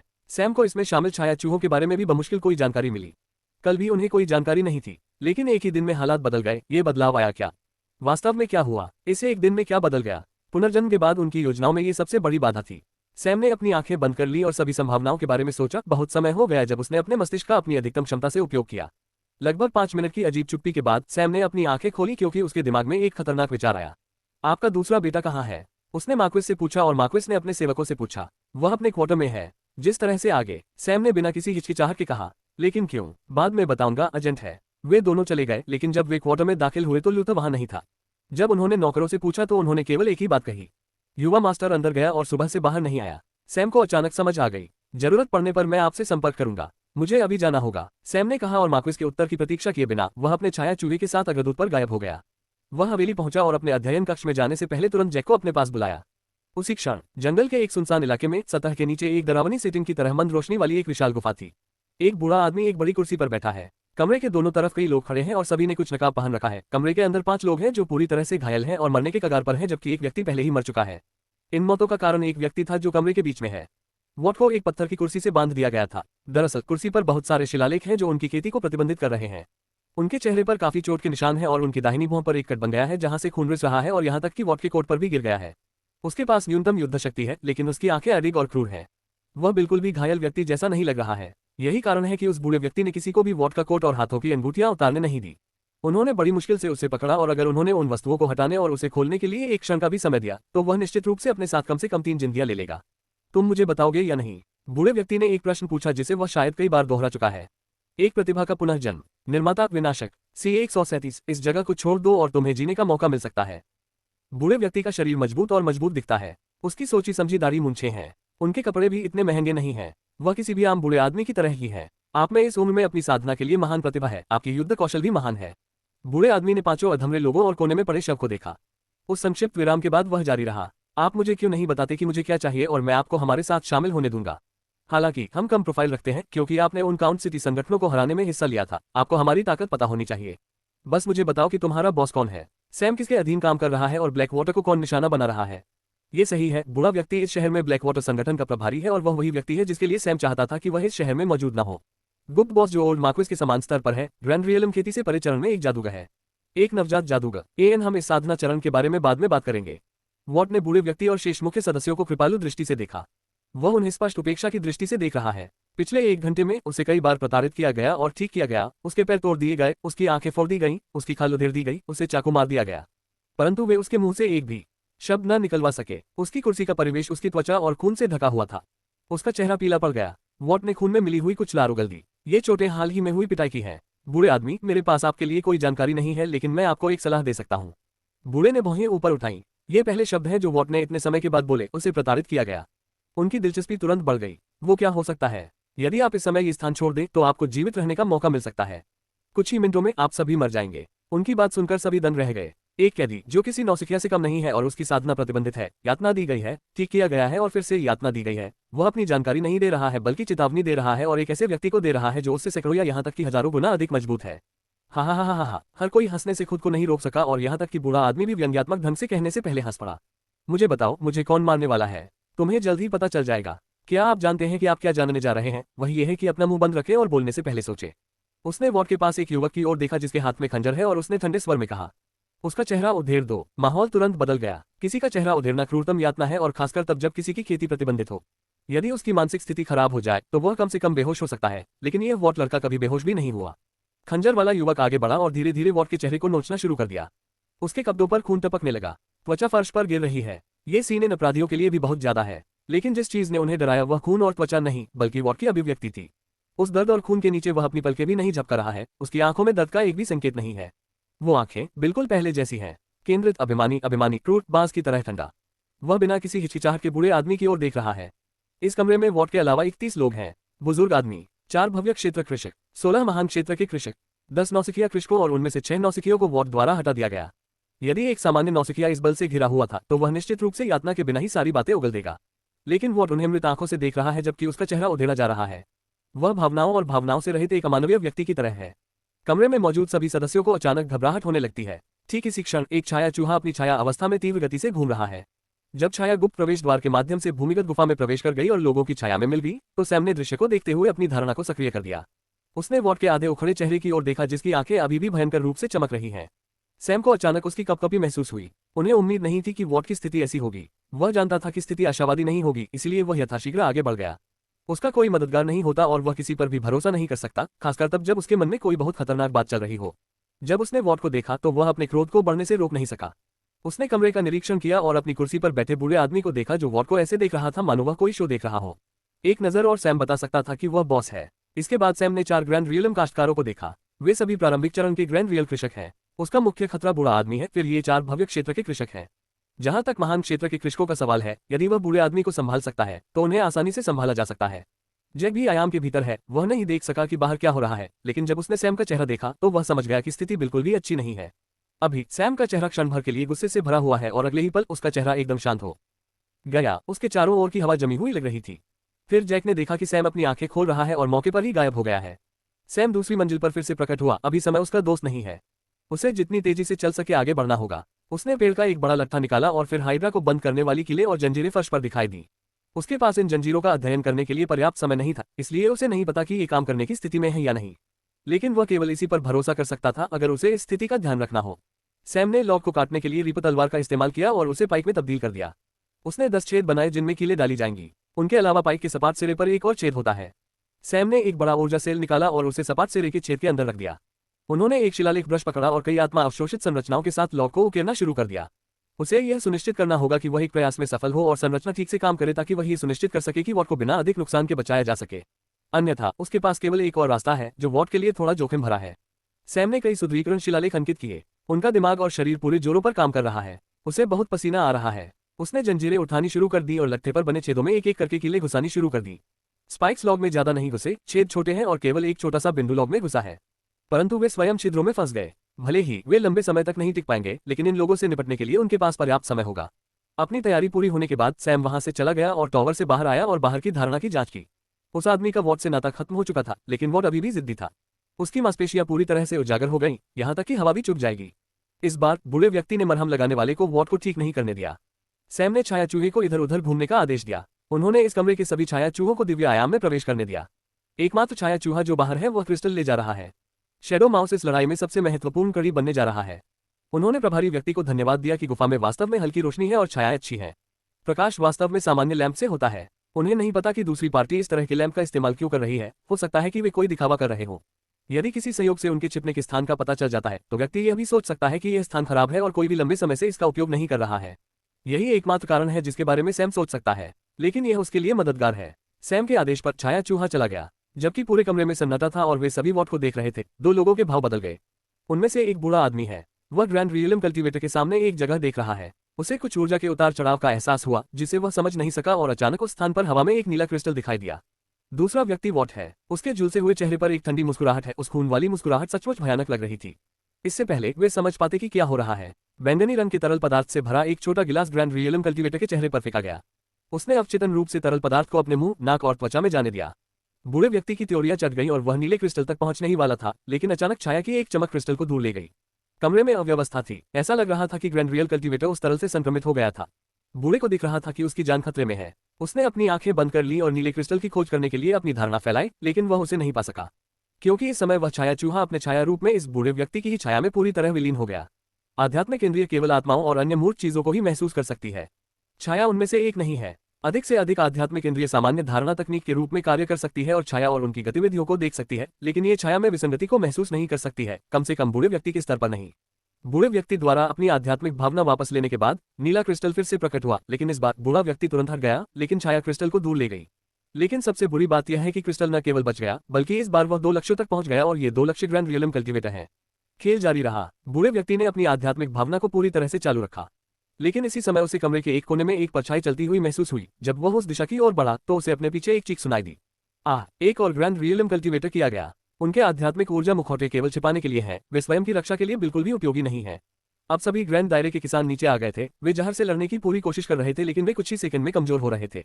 बाकी सभी लोग एक दूसरे से नजरें मिला रहे हैं। हा हा हा हा हा हा। भय से भरे सन्नाटे को अचानक एक हंसी ने तोड़ दिया। एक प्रतिभा का पुनर्जन्म। निर्माता विनाशक C138, आप कैसे मरना चाहते हैं? हा हा हा हा हा। वॉट अपने पूरे चेहरे पर खून लगाकर एक मनोरोगी की तरह हंस रहा है। बेवकूफ, उसने कमरे में मौजूद सभी लोगों को डांटा, जिससे वे क्रोधित हो गए। क्या तुम मरना चाहते हो? उनमें से एक ने क्रोध से पूछा। मूर्ख, मैंने पहले ही तुम लोगों से कहा था कि जब तुम्हारे पास अभी भी मौका था तो इस जगह से भाग जाओ। अब तुम सब चॉपिंग बोर्ड पर मचिया हो, वध के लिए इंतजार कर रहे मेमने हो, और तुम में अभी भी मुझे धमकी देने की हिम्मत है। मैं तुम्हें मुझे मारने की चुनौती देता हूँ। वॉट कमरे में मौजूद लोगों की ओर देखते हुए चिल्लाया, यहाँ तक कि बूढ़ा आदमी भी डर रहा था। हालांकि वह इसे अपने चेहरे पर नहीं दिखा रहा है, वह वास्तव में उस छोटे क्रिस्टल और उस छाया से डरता है। ये है अज्ञात का डर। उसने हिम्मत जुटाई और कमरे में चिल्लाया, वह कौन काय है जो हमारे ऊपर चिपकर आ रहा है? मैं चुनौती देता हूँ कि तुम आओ और मेरा सामना करो। जब बूढ़े ने ये शब्द कहे तो बाकी सदस्यों में अचानक थोड़ी हिम्मत आ गई और वे ताने मारने लगे। बाहर निकलो तुम खूनिकाय, यदि आप में हिम्मत है तो हमारे सामने आए। आओ एक आदमी की तरह हमसे लड़े। जब वे ताना मार रहे थे, नीला क्रिस्टल फिर से प्रकट हुआ और तुरंत 4 लोग फर्श पर फैल गए। कमरा खामोश हो गया। उनमें शोर मचाने की हिम्मत नहीं हुई। बूढ़ा आदमी इतना ध्यान केंद्रित कर रहा है कि उसके माथे पर नसें उभर आई हैं और वह पसीने से भीग गया है। लेकिन उसने लगभग 5 परछाइयों को हिलते हुए देखा और इससे पहले कि वह आगे बढ़ता, अन्य 5 लोग गिर गए। वह फिर से चीखों से परेशान हो गया और जब तक उसका ध्यान वापस आया, परछाइयां गायब हो गईं। उसने अपने हाथ हिलाए और फर्श पर पानी की एक लहर दिखाई दी। वह इसका उपयोग उस नीले क्रिस्टल और छाया को बाहर निकालने के लिए करना चाहता था, लेकिन वह कुछ भी पता लगाने में सक्षम नहीं था। इस समय दीवार पर लगे दीपक की छाया में एक छाया विलीन हो गई है। बाहर आओ, हम बात कर सकते हैं, नहीं तो मैं उसे मार डालूंगा। बूढ़े व्यक्ति ने बात करते हुए वॉट की ओर इशारा किया, लेकिन जैसे ही उनकी बात खत्म हुई, 6 महान क्षेत्र के किसानों पर हमला कर दिया गया। उसने तुरंत अपना मुंह बंद कर लिया। बूढ़े आदमी, बेहतर होगा कि तुम अपना मुंह पकड़ना और बोलने से पहले सोचना सीख लो। जब वॉट ने बिल्कुल उन्हीं शब्दों में उत्तर दिया तो बाकी सदस्य तुरंत घबरा गए। बूढ़ा आदमी गहरी सोच में वॉट को देख रहा है। वह अपने साथियों के कारण प्रभाव कौशल के क्षेत्र का उपयोग नहीं कर सकता। इस जगह को छोड़ना कोई विकल्प नहीं है, क्योंकि यह नहीं बताया जा सकता कि उनके लक्ष्य का समर्थन करने वाला कोई है या नहीं। अगर घात लगाई तो मामला गड़बड़ हो जाएगा। वह ये पता नहीं लगा पा रहा था कि आखिर वह कौन सी चीज है जो उन्हें परेशान कर रही है और क्या वह इससे छुटकारा भी पा सकता है। जब वह सोच रहा था, उसे अचानक अपने पीछे उतार चढ़ाव महसूस हुआ और जब वह पीछे मुड़ा तो उसे वहां नीला क्रिस्टल दिखाई दिया और इससे पहले कि वह प्रतिक्रिया कर पाता, क्रिस्टल से एक बड़ी फुटबॉल आकार की सफेद आकृति निकली और उसके पेट पर काट लिया। डेंटियन। इससे पहले कि वह प्रतिक्रिया कर पाता, उसे महसूस हुआ कि उसके शरीर से आध्यात्मिक ऊर्जा का रिसाव हो रहा है। जब वह आगे बढ़ने वाला था तो सफेद आकृति गायब हो गई। हर कोई स्तब्ध रह गया। बूढ़ा आदमी जल्दी में था क्योंकि दंश उसके आध्यात्मिक केंद्र के पास था, इसलिए उसने ये भी नहीं देखा कि नीला क्रिस्टल यहाँ था। उनके माथा उनके पास आने की हिम्मत भी नहीं करते और उन्हें देखते ही एक कदम दूर हट जाते। इससे पहले कि वे स्थिति को समझ पाते, कुछ और भी आश्चर्यजनक घटित हुआ। एक छोटी अत्यधिक संकेंद्रित ऊर्जा वाली वस्तु हवा से निकली और बूढ़े व्यक्ति के घाव पर फट गई। घाव और भी खुल गया और इससे पहले कि वह प्रतिक्रिया कर पाता, एक लकड़ी का पाइप जो जंजीरों से जुड़ी कई धातु की कीलों से छेदा गया था, एक काली आकृति के साथ पतली हवा से बाहर आया। सैम ने बूढ़े आदमी के आध्यात्मिक कोर के पास घाव में पाइप को छेद दिया। भले ही वह अपने कौशल के कारण सीधे आध्यात्मिक मूल तक नहीं पहुंच सका, लेकिन जब घाव का नुकसान हुआ हो तो उसे आसानी से सहन नहीं किया जा सकता था। जब पाइप ने छेद किया तो सैम ने तुरंत स्पाइक्स के दूसरे सिरों को फेंकना शुरू कर दिया। कुछ ने लोगों को छेद दिया और कुछ ने दीवारों और फर्श में छेद कर दिया। लेकिन कुछ ही समय में सभी 10 स्पाइक्स सटीक रूप से बाहर फेंक दिए गए और उन पर लगे रूंज जलने लगे। ये सब कुछ ही पल में घटित हो गया। इससे पहले कि सैम बूढ़े आदमी के हमले का शिकार होने वाला था, उसने लकड़ी के पाइप के शिलालेखों को सक्रिय कर दिया और फिर से आयाम में प्रवेश करते ही मौके से गायब हो गया। बूढ़े व्यक्ति ने उस स्थान पर पानी की गोली भेजी, लेकिन केवल हवा में लगी। वह एक और चाल चलने वाला था, लेकिन तभी उसे ध्यान आया कि वह अब अपनी आध्यात्मिक ऊर्जा को प्रसारित नहीं कर सकता। उसकी ऊर्जा बाहर निकल रही है और पाइप उसकी ऊर्जा को चूस रहा है। उसने चारों ओर देखा और देखा कि सदस्य भी संरचना के अंदर बंद थे और वे भागने में भी सक्षम नहीं थे। तभी सैम जैक के साथ फॉर्मेशन से बाहर आया। उन्होंने तेजी से बची हुई शीशियां ले ली और उन्हें ग्रेट रियलम कल्टीवेटर्स पर फेंक दिया। भले ही उन्होंने रोकने की कोशिश की, लेकिन फिर कुछ नहीं किया जा सका। जब तक जहर उनके सिस्टम में प्रवेश करता है तब तक वे बर्बाद हो जाते हैं। सैम ने अपनी रीपर तलवार निकाली और उनकी जान लेने का दावा करना शुरू कर दिया, जबकि वे अभी भी उन्माद में थे। केवल आखिरी वाला ही कुछ लड़ाई करने में सक्षम था, लेकिन उसकी इच्छा पूरी तरह से नष्ट हो गई जब उसने अपने मालिक को बिना किसी हलचल के देखा। जहां तक नौसिखियों की बात है, उसने उन्हें जैक के पास छोड़ दिया, जिसने उन्हें वश में करने के लिए एक ही समय में अपनी तलवार और जहर का इस्तेमाल किया। सैम ने विशेष रूप से उनसे उन्हें वश में करने के लिए कहा। जब तक उन्हें तुरंत नहीं मार दिया जाता तब तक ठीक है। ओल्डमैन को अब अपने अधीनस्थों की परवाह नहीं है। वह पाइप को हिलाने की कोशिश कर रहा है, लेकिन वह ऐसा करने में सक्षम नहीं था क्योंकि गठन पूर्ण प्रभाव में है। हालांकि ऊर्जा इनपुट कम है, चूंकि प्रतिबंध भी कम है, इसलिए फॉर्मेशन ने काम किया। सैम की सबसे बड़ी चिंता यही थी, लेकिन उसके पास अभी भी एक आकस्मिक योजना है। वह वॉट की ओर चला और प्रतिबंध हटा दिया। उन्होंने उसे ठीक करना शुरू कर दिया। वह जटिल भावनाओं से भर गया था। वह जानता था कि वॉट वफादार है, लेकिन उसने कभी इतनी वफादारी की उम्मीद नहीं की थी। जिस बात ने उन्हें सबसे अधिक प्रभावित किया वह ये थी कि दूसरा पक्ष उन पर बिना शर्त विश्वास करता था। यहाँ तक कि जब वह एक नवजात क्षेत्र के कृषकों का सामना कर रहा होता है, तब भी जब वह भव्य क्षेत्र के कृषकों, महान मंच के कृषकों के एक समूह का सामना कर रहा होता है जो स्वयं सैम से कहीं अधिक शक्तिशाली शक्ति है, तब भी वह उस पर विश्वास करता था। गर्व और अभिमानी नजर, वह निडरता जो सैम की क्षमता में विश्वास से उपजी थी। इस दुनिया में कोई भी उससे बेहतर अधीनस्थ, अनुयायी, मित्र की मांग नहीं कर सकता। वॉट के चेहरे की त्वचा तेजी से ठीक हो रही थी और जल्द ही उनका चेहरा सामान्य हो गया। सैम ने वॉट को एक गोली दी जो उसने लूट से प्राप्त की थी। यह उसकी आध्यात्मिक ऊर्जा को पुनः प्राप्त करने के लिए है। वॉट के ठीक होने के बाद सैम ने अंततः बूढ़े आदमी पर ध्यान केंद्रित किया। उसने कुछ कहा नहीं, एक नजर और वह कह सकते थे कि यह ब्लैक वाटर का काम है। क्या आप उससे निपटना चाहते हैं या आप चाहते हैं कि मैं उससे निपटूं? सैम ने लापरवाही से पूछा। मैं उससे चाहता हूं जिसने जानकारी दी है, इस आदमी को नहीं। वॉट ने उत्तर दिया। सैम नौसिखियों की ओर चला गया जो जहर के खिलाफ लड़ने की कोशिश कर रहे थे। उन पर इस्तेमाल किया गया जहर वास्तव में शुद्ध हाइड्रा रक्त नहीं है, बल्कि बहुत पतला है। वे फिलहाल ठीक हैं, लेकिन धीरे धीरे उनके आध्यात्मिक ऊर्जा मुखौटे निष्क्रिय हो रहे हैं क्योंकि सैम वहां इंतजार कर रहा था और जल्दी उसे वह चेहरा मिल गया जिसकी उसे तलाश थी। लूथा। सैम ने मार्क्विस के सबसे कम कुंजी बेटे को देखते हुए चिल्लाया। वह जो महत्वाकांक्षा न रखने के लिए प्रसिद्ध है, जो संघर्ष न करने के लिए प्रसिद्ध है, वह जो मिलनसार होने के लिए प्रसिद्ध है। यह आदमी काला पानी का हिस्सा है। सैम को पहले से ही कुछ संदेह हुआ जब उसने सुना कि वह खुफिया जानकारी इकट्ठा कर रहा है और वह अपने पिता को इसके बारे में जानने से घबरा रहा है। जहां तक सैम को पता था, केवल एक बड़ा बदलाव है जो शहर में उसकी प्रगति और वॉट पर कब्जा करने को प्रभावित कर सकता है, और वह है इस टीम का आगमन। यदि ब्लैक वाटर ने बिना कुछ सोचे सीधे वॉट पर कब्जा कर लिया, तो उन्हें सैम के मिशन प्लेसमेंट के बारे में पता होना चाहिए था, जो स्पष्ट रूप से काउंट शहरों में उनकी शाखाओं के विनाश के समय से मेल खाता था। केवल एक ही रास्ता है, ब्लैक वाटर इस बारे में जान सकता है, और वह ये है कि युवा पीढ़ी के छिपे हुए मालिकों में से एक इस संगठन का हिस्सा है, और अपने पहले के संदेह से सैम केवल एक व्यक्ति तक सीमित हो गया है। लूथा। सैम ने स्काई को जाने दिया और जैक से कहा, तुम दोनों जाओ और मार्क्विस को यहाँ आने के लिए कहो। जैक एक कोने में चला गया और एक लीवर को धक्का दिया जिससे जंगल के अंदर एक परित्यक्त गुफा की ओर जाने वाली सीढ़ी खुल गई। वह आकाश के साथ उड़ गया। सैम उस बूढ़े आदमी की ओर मुड़ा जो गठन में पूरी तरह से संयमित था। सैम वास्तव में इस गठन श्रृंखला से प्यार करता था क्योंकि उन्हें उपयोग करने के लिए उच्च स्तर पर होने की आवश्यकता नहीं होती है क्योंकि वे पीड़ित की ऊर्जा पर फीड करते हैं। तो बूढ़े आदमी, तुम कैसे मरना चाहते हो? सैम ने मरे हुए बूढ़े व्यक्ति की ओर देखते हुए पूछा। एक प्रतिभा का पुनर्जन्म। निर्माता विनाशक। C139 पैबैक। बूढ़े ने बिना पलक झपकाए सैम की ओर देखा। उसका चेहरा दर्द से भर गया है और उसे पसीना आ रहा है। उसकी ऊर्जा हर पल खत्म होती जा रही है और उसके घाव से लगातार बहते खून से भी कोई मदद नहीं मिल रही है। इसे सफल बनाने के लिए सैम ने काफी मंथन किया है। उन्होंने हर कदम पर सावधानी से योजना बनाई। हालांकि इसमें ज्यादा समय नहीं लगा, लेकिन इसका मतलब यह नहीं है कि उनका प्रयास कम है। योजना को सफल बनाने के लिए उसने छाया चूहों का उनकी क्षमता की अधिकतम सीमा तक उपयोग किया। पहला कदम कमरे में सभी को भ्रमित करना और अज्ञात का डर पैदा करना है। उसे यह सुनिश्चित करना होगा कि छाया चूहे बिना किसी हिचकी के उसके आदेशों का स्पष्ट रूप से पालन करें, और उन्होंने किया। दूसरा कदम यह है कि उसे यह सोच पैदा करनी होगी कि उसके हमलों का एक पैटर्न है। इसीलिए जब वह उसकी पीठ पर चुपचाप चढ़ा तो बूढ़े व्यक्ति ने तुरंत कोई प्रतिक्रिया नहीं की। सैम ने केवल एक काल्पनिक पैटर्न बनाने के लिए अपने अधीनस्थों पर एक एक करके हमला किया, जिसके बारे में उन्हें लगा कि वह उसका अनुसरण कर रहा है। बूढ़े व्यक्ति ने स्वयं अवचेतन रूप से सोचा कि वह लक्ष्य नहीं है, क्योंकि सैम ने शुरू में मौका मिलने पर भी उसे सीधे निशाना नहीं बनाया था। इसलिए उसने मान लिया कि नीले क्रिस्टल और छाया में उस पर हमला करने की क्षमता नहीं है। इससे उसे सहज रूप से अपनी सुरक्षा कम करनी पड़ी, जिससे सैम को वह करने में मदद मिली जो उसने किया था। यदि संरचना सीधे बूढ़े व्यक्ति से आध्यात्मिक ऊर्जा खींचने में विफल रहती है तो उन्होंने संरचना को सक्रिय करने के लिए एक ऊर्जा सेल भी लगाया। अब बूढ़े व्यक्ति को हिलने का भी मौका दिए बिना पकड़ लिया गया है। तुम्हें नहीं पता कि तुम क्या कर रहे हो लड़के। अगर तुम मुझे मार भी दो तो क्या तुम्हें लगता है कि तुम लंबे समय तक जीवित रह सकते हो? यदि तुम इसे जारी रखते हो, चाहे तुम्हारे पीछे कोई भी हो, तुम अंततः मर जाओगे। बूढ़े ने कमजोर आवाज में कहा। मुझे बताओ कि मैं क्या कर रहा हूँ। सैम ने व्यंग्यात्मक ढंग से उत्तर दिया। अभी तो तुम मेरा जितना मजाक उड़ाना चाहो उड़ा सकते हो। अगर तुम काले पानी के खिलाफ जाओगे तो वह अहंकार ज्यादा दिन तक नहीं टिकेगा। तो आप कह रहे हैं कि काला पानी इतना शक्तिशाली है कि अगर मैं इसके खिलाफ जाऊंगा तो मर जाऊंगा? सैम ने उसी स्वर में कहा। क्या आप चाहेंगे कि आप मर जाएं? बूढ़े व्यक्ति ने सैम के उपहास से स्पष्ट रूप से क्रोधित होकर कहा।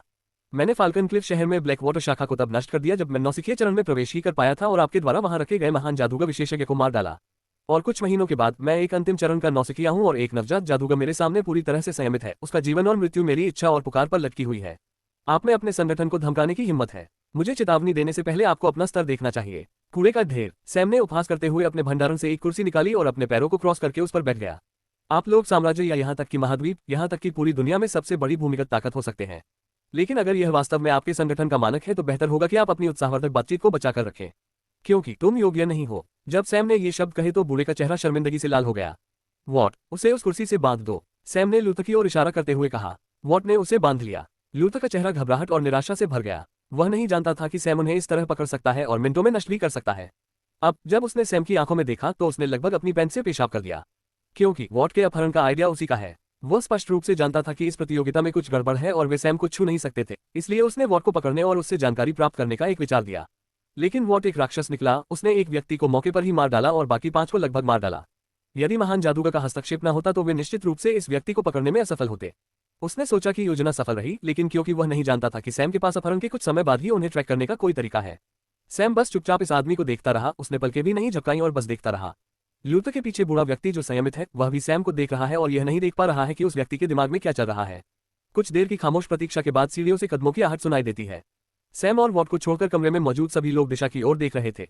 स्काई को बाहर छोड़कर मार्क्वेस और जैक अंदर आ गए। सैम, यहाँ क्या हो रहा है? मार्क्वेस ने कमरे में प्रवेश करते ही पूछा, लेकिन जब उसने अपने बेटे को कुर्सी से बंधा हुआ देखा तो उसे नहीं पता था कि वह क्या सोचेगा। उसका पहला विचार ये था कि सैम उसके बेटे से नाराज था और सैम कार्रवाई कर रहा था, लेकिन जब उसने बूढ़े आदमी की ओर देखा तो वह तुरंत गंभीर हो गया। बूढ़ा व्यक्ति स्पष्ट रूप से एक नवजात अवस्था का साधक है, लेकिन उसकी ऊर्जा लगातार लीक हो रही है और वह कमजोर से कमजोर होता जा रहा है। सैम ने मार्क्वेस की ओर नहीं देखा और कहा, बेहतर होगा कि आप अपने बेटे से पूछे कि यहाँ क्या हो रहा है। लूथर ने बात करना तो दूर, अपने पिता की ओर देखने की भी हिम्मत नहीं की। वॉट ने व्यंग्य करते हुए मूक पिता पुत्र की जोड़ी की ओर देखा। आपका बेटा ब्लैक वाटर का एक सम्माननीय सदस्य आपके सामने प्रस्तुत है। जब मार्क्वेस ने ये शब्द सुने तो वह क्रोध से अधिक निराश हो गया। अपने पहले और तीसरे बेटे की वजह से उन्हें अपना दूसरा बेटा सबसे ज्यादा पसंद था। वे बिल्कुल भी विनम्र होना नहीं जानते थे। वे महत्वाकांक्षी हैं, वास्तव में इतने महत्वाकांक्षी हैं कि उनकी महत्वाकांक्षाएं उनकी बुद्धि और क्षमता से परे हैं। उनका दूसरा बेटा, उसके पास जो कुछ भी था उससे हमेशा संतुष्ट रहता था और हमेशा अपने सीमित संसाधनों को अधिकतम करने के तरीकों के बारे में सोचता था, और वे आदतें ही हैं जो उसे अब पकड़ में आने देती हैं। उन्होंने परीक्षण में प्रदर्शन करने के लिए ब्लैक वाटर में अपने संसाधनों का उपयोग किया और उस छोटी सी कार्रवाई के कारण ये स्थिति उत्पन्न हुई।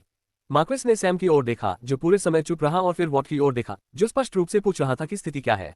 जब वॉट ने सब कुछ बताया, सैम खड़ा हुआ, मार्क्वेस की ओर देखा और कहा, मैं जो करने जा रहा हूं उससे आपको मुझसे नफरत हो सकती है और हम दोनों दुश्मन बन सकते हैं। बेशक यह इस पर निर्भर करता है कि आप इसके बारे में कैसे सोचते हैं। यदि मैं आपकी अनुपस्थिति में ऐसा करता हूं और आपको बाद में पता चलता है और आप बदला लेने के लिए मेरे पास आते हैं, मेरे पास इन सब से निपटने के लिए पर्याप्त धैर्य नहीं है। वह रुका और वॉट को इशारा किया। वॉट ने लूथर की ओर एक कदम बढ़ाया, जबकि सैम ने जैक को एक कदम पीछे हटने का इशारा करते हुए एक बड़ी ऊर्जा सेल निकाली। वॉट ने 2 कार्ड निकाले जो सिल्वर उल्कापिन रेत से बने थे और चले गए। पापा मुझे बचा लो, प्लीज पापा मुझे बचा लो, लूथर जोर से चिल्लाया। सबसे पहले उसने अपने भाग्य से इस्तीफा दे दिया और अपनी मृत्यु को स्वीकार कर लिया, लेकिन जब उसने वॉट की ठंडी आंखों को देखा तो उसे याद आया कि वॉट ने कितनी यातनाएं सहन की थी और उसे भय महसूस हुआ। अपने पिता से मदद मांगते हुए उसने अपनी पैंट में पेशाब कर दिया।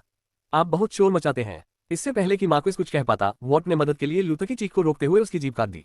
वॉट ने कुर्सी के चारों ओर चक्कर लगाना शुरू कर दिया और अपने पूरे शरीर पर काटना शुरू कर दिया। जीभ की हालत के कारण उसके पास अपना दर्द चिल्लाकर बाहर निकालने का भी कोई रास्ता नहीं था। मार्क्वेस एक चाल चलने वाला था, लेकिन उसे अचानक हत्या के एक बड़े इरादे का एहसास हुआ। उसने सैम की ओर देखा, जिसने उसकी ओर देखा। हालांकि दूसरे पक्ष ने एक शब्द भी नहीं कहा, लेकिन वह संदेश समझ सकता था। तुम एक चाल चलते हो और तुम मर जाते हो। सैम वास्तव में ऐसा करने की योजना बना रहा है। उसे बस इतना करना है कि पूरे ऊर्जा सेल को अस्थिर करके ध्वस्त कर देना है। विस्फोट की समयावधि में उसे वॉट और जैक को अपने साथ दिव्य आयाम में खींचना है। बाकी बचे लोग उसकी परवाह करते हुए मर जाएंगे। मार्क्वेस ने सैम की ओर देखा और फिर बूढ़े व्यक्ति की ओर देखा। उसने कोई हरकत नहीं की और कहा, अगर मैं उसे सार्वजनिक रूप से फांसी दूं तो कैसा रहेगा? मैं खुद ही उसे मार दूंगा। कृपया उसे रुकने के लिए कहें, क्या उसे इतनी यातना देना जरूरी है? मार्क्वेस ने दुखी होकर पूछा। उनके बेटे को उनके सामने ही काटा जा रहा है, लेकिन वह इसके बारे में कुछ नहीं कर सकते। भले ही उनका बेटा इसका हकदार हो, लेकिन एक पिता के रूप में वह उसे इससे नहीं बुझना चाहेंगे। मुझे इसकी परवाह नहीं है कि आप उसे स्वयं मार डालेंगे और न ही सार्वजनिक रूप से फांसी देंगे। मैं केवल उस प्रतिफल पर विश्वास करता हूं जो मैं दे सकता हूं। आपके पुत्र के कारण मेरे अधीनस्थ को कष्ट हुआ। वह केवल खुद को दोषी ठहरा सकता है। जब तक उसकी बात खत्म हुई, चीखें तेज हो गईं। वॉट ने लूथर की लगभग सभी बाहरी परतों का काम खत्म कर दिया। उसके धातु के कार्ड पूरी तरह से खून से लथपथ थे, लेकिन वह नहीं रुका। उसकी आंखों में एक बेचैन कर देने वाला गुस्सा था। वह हिलता डुलता रहा। हड्डियों के ऊपर का मांस परत दर परत गिरने लगा। वाह वाह! लूथर की पीड़ा की अतुलनीय चीखें। मार्क्वेस ने अपनी आंखें बंद कर ली और आंसू बहने लगे। जल्द ही लूथर की चीखें शांत हो गई, क्योंकि उसकी आत्मा ने उसका शरीर छोड़ दिया। उनका शव कुर्सी पर निढाल पड़ा रहा। मार्क्वेस ने कंकाल को देखा, जिसमें मांस के कुछ हिस्से थे और कुछ आंतरिक अंग भी दिखाई दे रहे थे। सैम ने मार्क्वेस को रोता हुआ छोड़ दिया और उस बूढ़े आदमी की ओर चल दिया जो घबराहट में घूट पी रहा था। आखिरकार वह वही है जिसने वॉट को सजा देने का आदेश दिया था। सूचना देने वाले को ही ये दुर्गति झेलनी पड़ी, उसका क्या? सैम अंदर आ गया और धीमी आवाज में लगभग फुसफुसाते हुए पूछा, क्या आप सोच रहे हैं कि आपको किस चीज का सामना करना पड़ेगा? ओल्डमैन ने अवचेतन रूप से अपना सिर हिलाया। आप देखेंगे। सैम ने अपना रक्त संग्राहक निकाला और जैसे ही उस व्यक्ति ने रक्त एकत्र करना शुरू किया, उसके दिल के पास छेद कर दिया। लगभग आधा खून निकल जाने के बाद सैम एक कदम पीछे हटा और रानी को बाहर जाने दिया।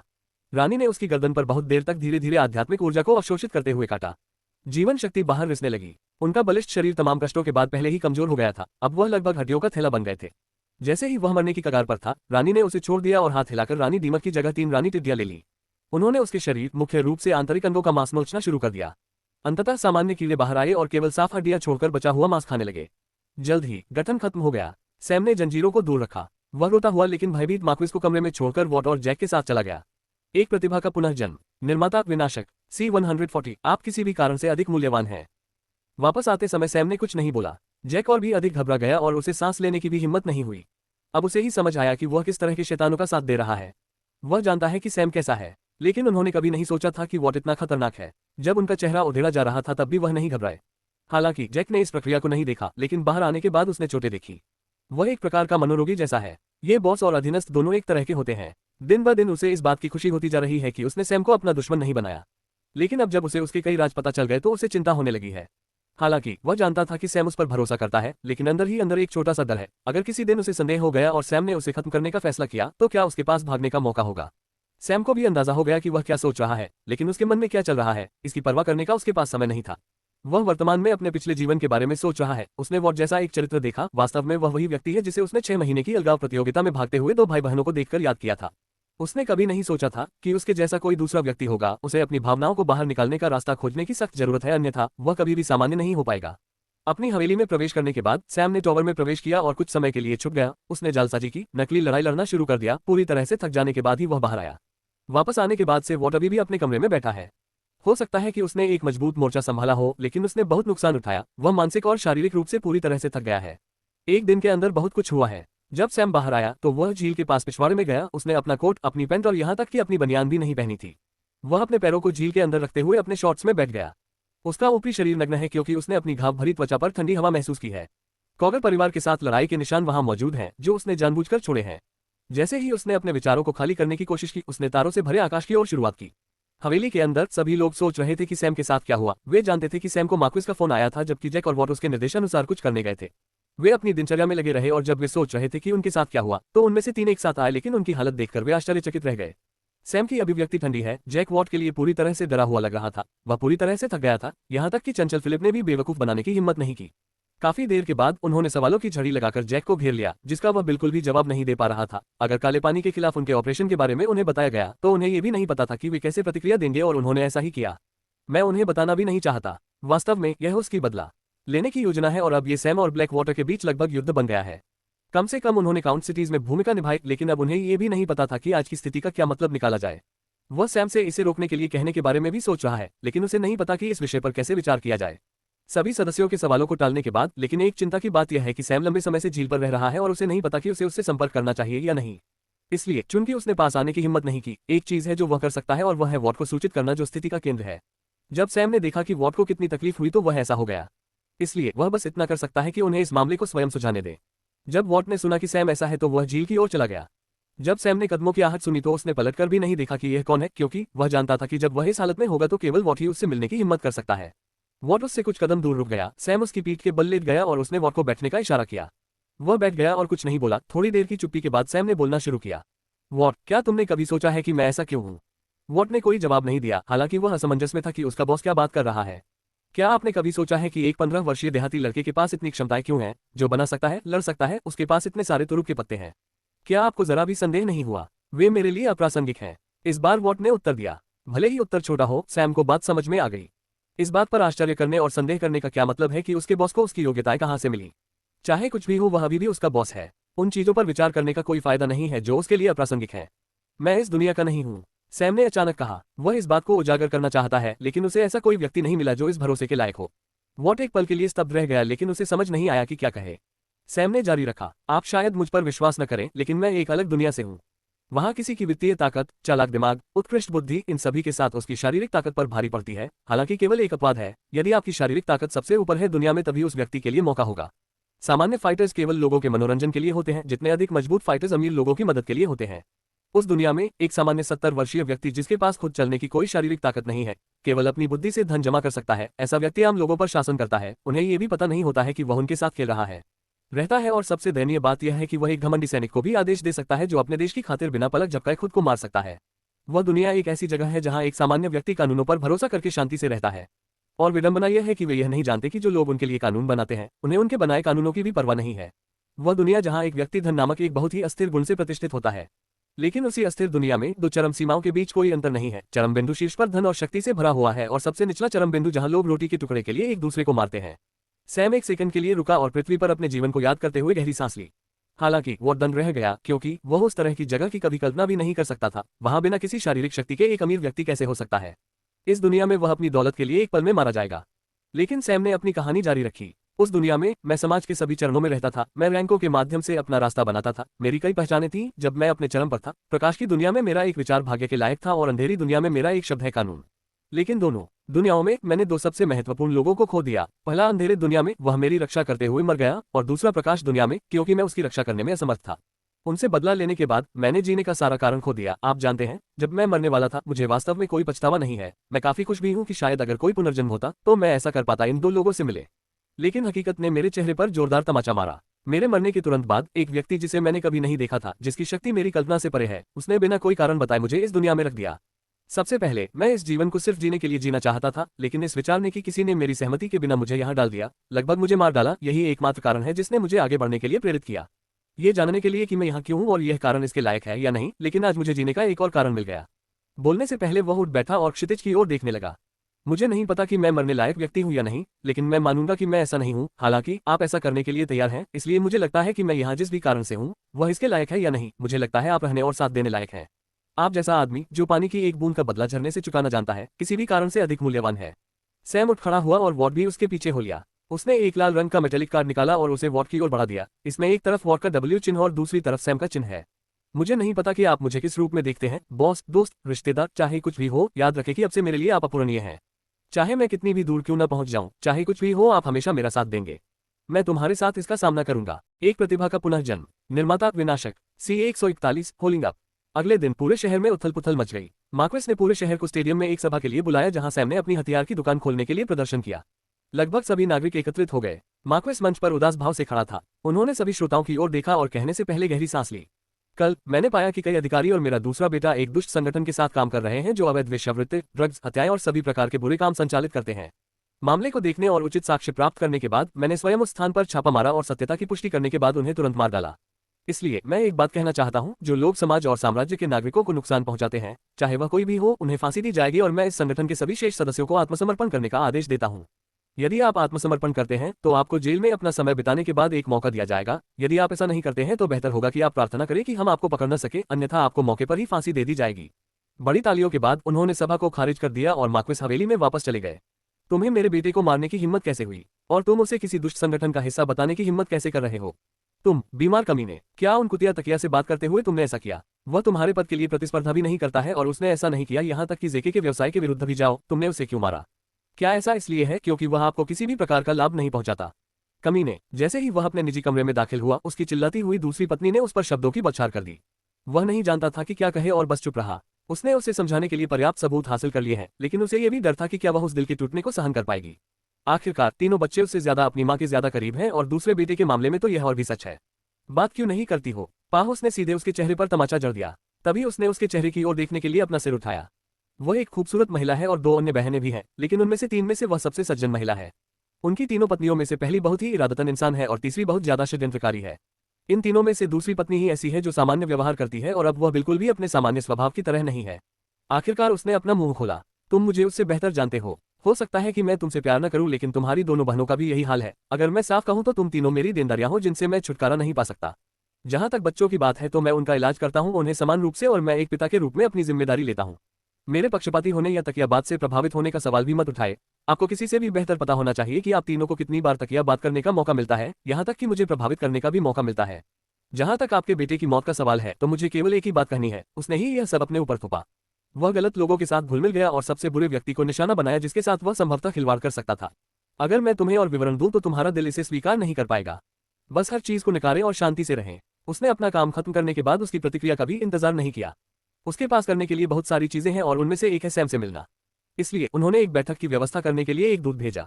उन दोनों का खुलेआम मिलना जुलना ठीक नहीं है। उन्होंने जो घोषणा की वह विस्तृत नहीं है और कई अधिकारी अभी भी अटकलें लगा रहे हैं कि वास्तव में क्या हुआ था। अगर वह रैंक 5 कारीगर से मिलते हैं तो कोई ऐसा व्यक्ति हो सकता है जो कुछ असंभव प्रतीत होने वाले सिद्धांतों को आकर्षित कर सकता है। उन्होंने मार्क्वेस हवेली के नीचे एक गुप्त कमरे में मिलने का फैसला किया।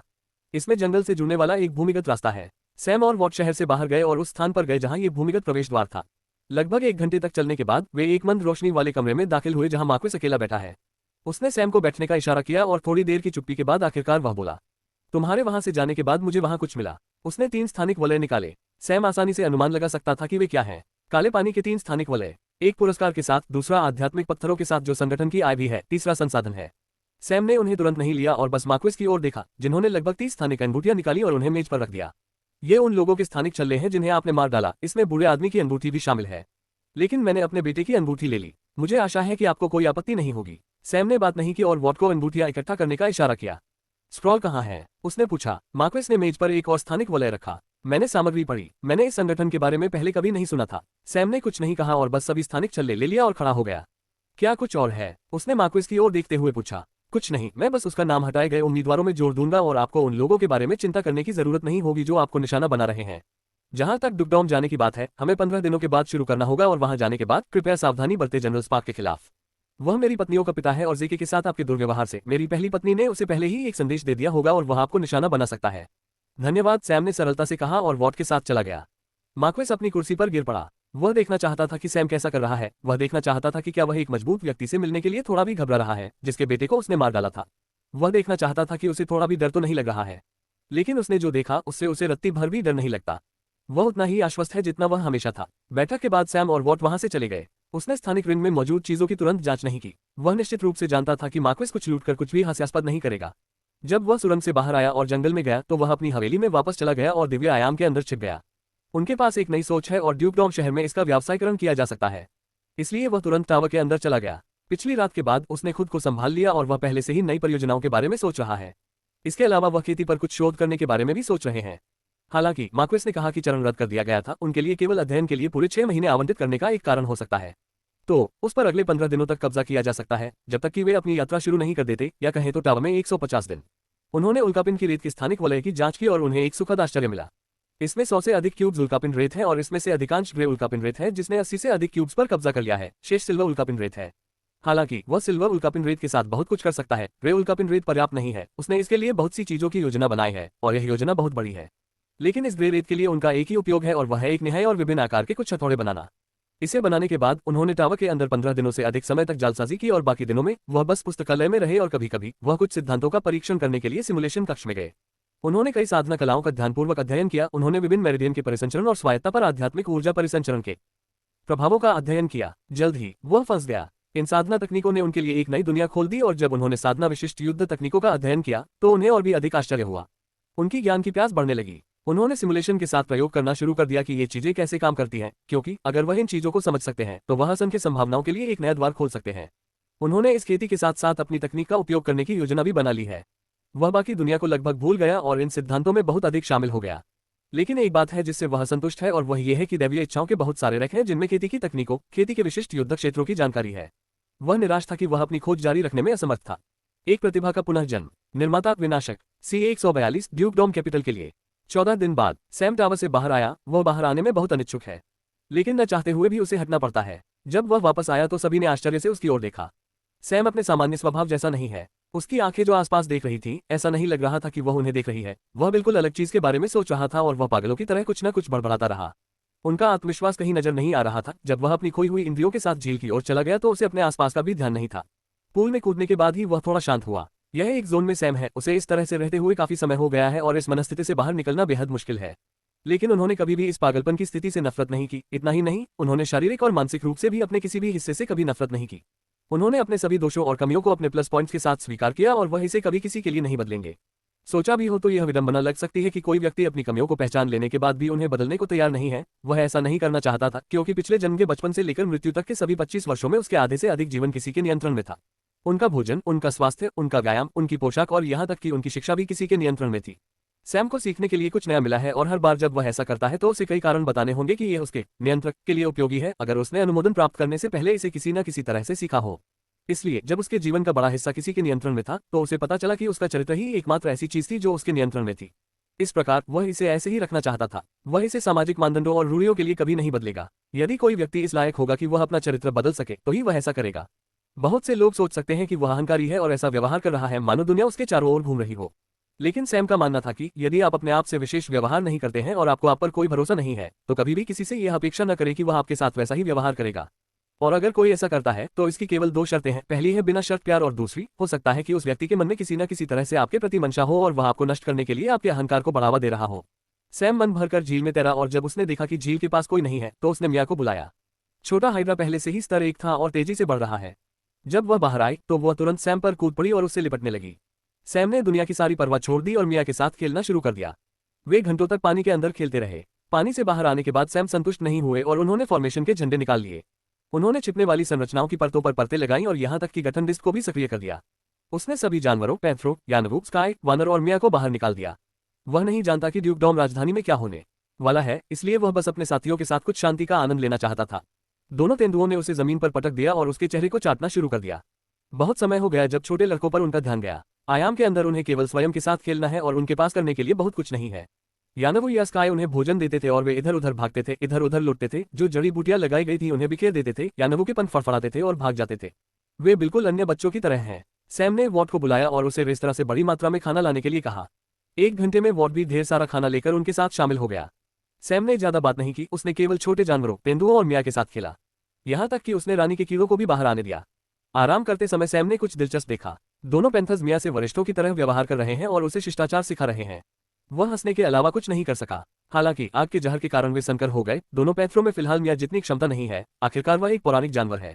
उसने कल्पना की कि कैसे मिया एक विशाल आकार का जानवर बन गया है और अब श्रेष्ठ पैंथर्स को देख रहा है और हंसते हुए अपना सिर हिलाया। लेकिन समस्या यह है कि मिया को जमीन पर ज्यादा समय तक रहना पसंद नहीं है और पैंथर्स का उग्र स्वभाव होना उसके लिए मुश्किल बना रहा है। तभी उसने सोचा कि उसकी कंपनी के लिए कुछ जलीय जानवरों को पकड़ना एक अच्छा विचार होगा। लंबे विश्राम के बाद सैम और वॉट ने सब कुछ पैक किया और जानवरों को दूर रख दिया। अब जब वे दोनों अकेले हैं, सैम ने वॉट के लिए तैयार किया हुआ उपहार निकाला। जब वॉट ने ये देखा तो वह अवाक रह गया, क्योंकि ये भी एक होवरबोर्ड है, लेकिन ये थोड़ा अलग है। ये थोड़ा पतला है और इसका रंग पूरी तरह से सिल्वर है। सैम ने इसे इसलिए बनाया क्योंकि अगर उसे वॉट के साथ कुछ अन्य स्थानों पर जाना है तो उसे पैदल चलना होगा। इसलिए यदि वॉट के पास भी परिवहन का वही तरीका है तो वे तेजी से आगे बढ़ सकते हैं। लेकिन ये बोर्ड कई मायनों में अलग है, क्योंकि हरबिंदर सैम आवश्यक जोर पाने के लिए पवन तत्व आध्यात्मिक ऊर्जा को सीधे उच्च दबाव वाली हवा में प्रसारित कर सकता है। हालांकि वायु तत्व पर वॉट का हेरफेर और नियंत्रण उच्च है, लेकिन यह समान जोर प्रदान करने के लिए पर्याप्त नहीं है। इसलिए सैम ने इसे बनाने के लिए विभिन्न प्रकार के शिलालेखों का उपयोग किया। ये चीज पवन ऊर्जा कोशिकाओं पर भी काम करती है, लेकिन ये बाहर से दिखाई नहीं देती है। इसकी जगह उन्हें एक प्लेट से ढक दिया जाता है। प्लेट के अंदरूनी हिस्से पर सैम द्वारा बनाए गए बहुत सारे जटिल शिलालेख मैट्रिक्स हैं। ये शिलालेख मैट्रिक्स वास्तव में एक साधारण पवन प्रकार के शिलालेख से बने होते हैं जिन्हें एयर कैनन कहा जाता है। यह एक सामान्य वायु तत्व जादू है जो एक पल के लिए हवा का जोर पैदा करता है और प्रभाव का पैमाना जादूगर द्वारा उपयोग की गई ऊर्जा पर निर्भर करेगा। सैम ने इनका एक शिलालेख मैट्रिक्स बनाया ताकि जब इंजेक्ट किया जाए तो वे निरंतर जोर प्रदान करें। तो बस ये चीज बोर्ड को ऊपर की ओर धकेलने वाली निरंतर छोटे पैमाने की एयर तोपों पर चलती है और यहां तक कि आगे की ओर भी उसी तरह से जोर दिया जाएगा। जहां तक दूसरों द्वारा इसे खोजने और इसकी नकल करने की बात है, वे कोशिश कर सकते हैं और देख सकते हैं कि क्या वे लगातार अपने शरीर से ऊर्जा निकाल सकते हैं, क्योंकि सैम ऊर्जा कोशिकाओं का एकमात्र आपूर्ति करता है। लेकिन इससे पहले कि वे ऐसा कर सके उन्हें खुलकर जांच करनी होगी, लेकिन सैम ने उपाय किए। उन्होंने इसे आध्यात्मिक अर्थ से छुपाने के लिए निकाशी ऑपरेशन के साथ खुदी हुई छिपी हुई संरचनाओं को ढेर कर दिया, क्योंकि अब नकल नहीं होगी। इसके बाद सैम ने बोर्ड के बाकी कार्य दिखाए। बोर्ड के आगे और पीछे भी कुछ प्रक्षेप्य शूटिंग विकल्प हैं और एक और फंक्शन है जिसका उपयोग वह करीबी मुकाबले में भी कर सकता है। शेष दिन सैम को संतुलन बनाने और बोर्ड का प्रभावी ढंग से उपयोग करने के बारे में सिखाने में बीत गया। अगले दिन सुबह सुबह सैम और बाकी सदस्य मार्क्वेस हवेली पहुंचे। 20 सदस्यों का चयन कर लिया गया और सूची आ गई। सैम की टीम में जैस्मीन को छोड़कर कोई भी एलिमिनेशन नहीं हुआ, तो 9 सीटें गईं। शेष 11 के लिए दूसरी टीम, जिसमें अधिकतर कुलीन बच्चे शामिल थे, को 7 स्थान मिले, जबकि तीसरी टीम को केवल 4 स्थान मिले। जहां तक हटाए गए उम्मीदवारों का सवाल है, उन्हें सर्वोच्च प्राथमिकता वाले छात्रों के रूप में विशेष अभिजात्य वर्ग में नामांकन दिया गया था, जिनमें निवेश किया जाएगा। सैम ने जेके की ओर देखा, जो उसकी आंखों में कुछ डर के साथ उसे देख रहा था। जेके विशेष रूप से थोड़ा अभिभूत और चिंतित है, क्योंकि उसके पिता ने उसे और उसके भाई को कल बुलाया था। यदि आप शांति से रहना चाहते हैं तो सैम के साथ अब और खिलवाड़ न करें। भले ही आपके दादा अभी उस पर अत्याचार कर सकते हैं, लेकिन लंबे समय में आपको इसका पछतावा होगा। इसलिए यदि आप लोगों के पास मदद से उससे निपटने की कोई योजना है, अपने दादाजी का इस विचार को त्याग दें। ये कल रात मार्क्वेस के सटीक शब्द हैं। मार्क्वेस ने न केवल उन्हें चेतावनी दी, बल्कि उन्होंने कोई और स्पष्टीकरण भी नहीं दिया। आप ब्लू फ्लेम क्षेत्र का प्रतिनिधित्व करेंगे और ड्यूकडॉम राजधानी में प्रतिस्पर्धा करेंगे। अब आप लोगों के पास कोई रास्ता नहीं है और आपको आगे बढ़ना होगा, भले ही आपको ये पसंद हो या नहीं। इसलिए मुझे आशा है कि आप लोग इस पर ध्यान केंद्रित करेंगे, भविष्य और उन अवसरों का लाभ उठाएं जो आपके लिए प्रस्तुत किए जा रहे हैं। उसके बाद उन्हें एक जंगल की तरह ले जाया गया और जब वे अंदर गए तो उन सभी ने विशाल जानवरों को देखा। ये अग्निपंख वाले ईगल हैं। ये मार्क्वेस क्षेत्र के पशु दस्तों में से एक हैं और ये आग और हवा दोहरे मौलिक जानवर हैं। उनके लिए एक और फायदा है, वे बड़े और तेज हैं, इसलिए इनका उपयोग लंबी दूरी की यात्रा के लिए भी किया जाता है। आज सुबह 5 अग्निपंख वाले ईगल उम्मीदवारों और मार्क्वेस के साथ ड्यूकडॉम राजधानी की ओर हवा में उड़ गए। एक प्रतिभा का पुनर्जन्म, निर्माता विनाशक, C-143 जनरल स्पार्क। 13 दिनों तक उड़ान भरने के बाद 5 अग्निपंख वाले ईगल ड्यूकडॉम राजधानी में उतरे। ड्यूकडॉम राजधानी मार्क्वेस शहर से 3 गुना बड़ी है और आसपास के अधिकांश जंगल जानवरों से पूरी तरह साफ हो गए हैं। कोई भी इन बाहरी इलाकों में जानवरों की चिंता के बिना रह सकता है। बस एक ही चिंता है और वो है दूसरे इंसान। इस बार सैम ने अपने रेस्तरां व्यवसाय को यहाँ लाने की योजना नहीं बनाई थी। वह नहीं जानता कि उसे परीक्षणों में क्या सामना करना पड़ेगा और उसकी अनुपस्थिति में उसके व्यवसाय की देखभाल करने वाला कोई नहीं है। कम से कम ब्लू फ्लेम शहर में छाया चीजों की देखभाल करने के लिए मौजूद है। उतरने के बाद एक व्यक्ति आया और उन्हें दिए गए क्वार्टर की ओर निर्देशित किया। जैसे ही वे चले, सैम ने संपत्ति को देखा। ये स्थान शहर से अलग थलग है और वह विभिन्न जानवरों को देख सकता था जो अन्य मार्क्वेस टीमों के परिवहन के लिए प्रतीत होते थे। संपत्ति में 10 इमारतें हैं और उनमें से 9 मार्क्वेस शहरों की हैं और शेष ड्यूकडॉम शहर की हो सकती है। क्वार्टर में प्रवेश करने और बसने के बाद मार्क्वेस ब्लू फ्लेम ने उन्हें इकट्ठा किया और उन्हें ड्यूकडॉम पर आवश्यक जानकारी दी। इस शहर को साउदर्न स्टार सिटी और ड्यूकडॉम को साउदर्न स्टार ड्यूकडॉम कहा जाता है। इस साम्राज्य में 8 ड्यूकडॉम है और उन सभी का नाम उस दिशा के आधार पर रखा गया है जिसमें वे हैं, और जाहिर तौर पर उन सभी की सीमा उस साम्राज्य के साथ लगती है जिसके साथ वे पश्चिमी महाद्वीप साझा कर रहे हैं। ब्लू फ्लेम मार्क्वेस का क्षेत्र सबसे दक्षिणी है और इसकी कोई सीमा नहीं है, इसलिए वे भी सबसे पीछे आते हैं। लगभग सभी अन्य प्रतिभागी यहाँ हैं। ड्यूकडॉम शहर में 3 मुख्य विशेषज्ञ हैं और ये तीनों नवजात अवस्था के कृषक हैं। ड्यूक स्वयं एक पीक स्टेज नेसेंट है और शेष 2 जनरल हैं जो मध्य चरण नेसेंट विशेषज्ञ हैं। उनमें से एक जनरल स्पार्क है जिसके बारे में मार्क्वेस ने बात की थी। वह ड्यूकडॉम की सभी टुकड़ियों का प्रभारी है जिसमें विभिन्न मार्क्वेस क्षेत्रों में स्थित सभी सेना शिविर शामिल हैं। और सबसे महत्वपूर्ण बात यह है कि यह लड़का ब्लू फ्लेम मार्क्वेस का ससुर है। हालांकि उनके स्थानों के मूल प्रभारी हैं। जनरल स्पार्क इस पिरामिड के शीर्ष पर है और ये सभी उनके अधिकार क्षेत्र में हैं। दूसरा है जनरल मर्क्री, वह आंतरिक सुरक्षा का प्रभारी है।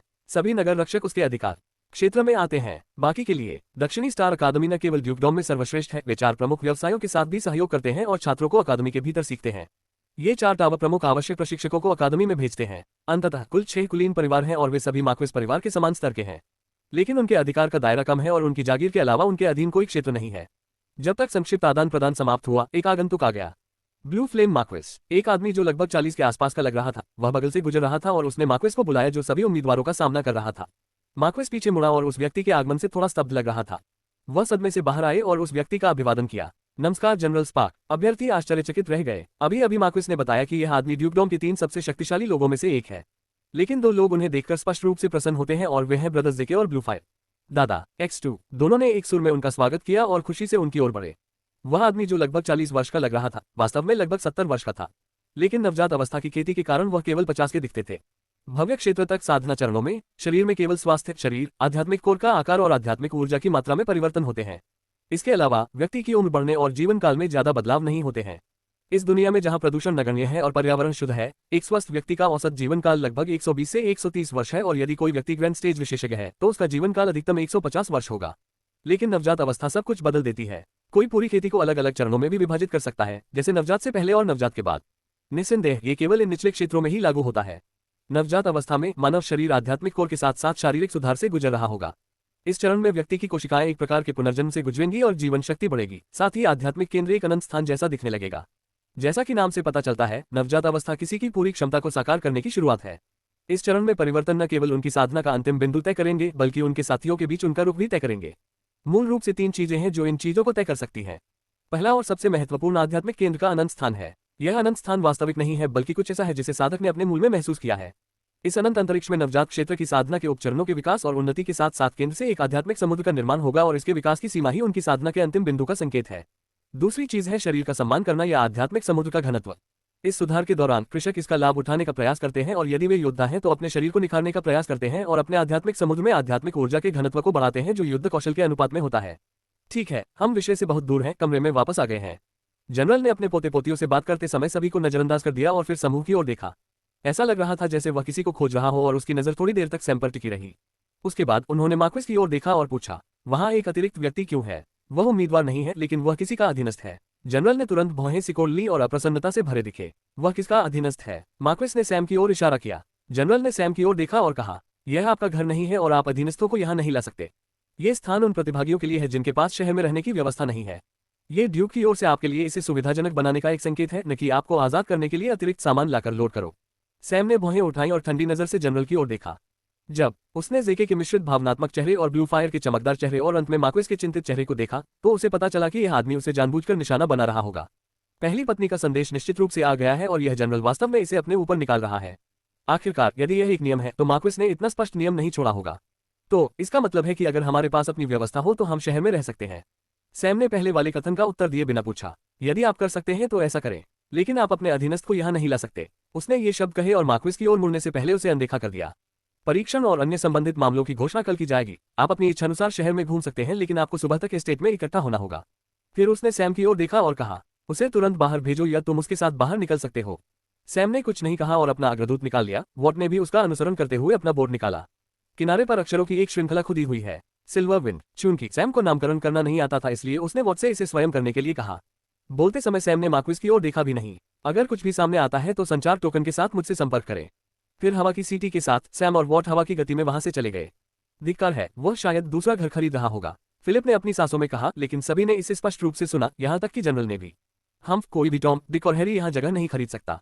उसने खर्राटे लेते हुए मार्क्विस को अकेले में बात करने का इशारा किया।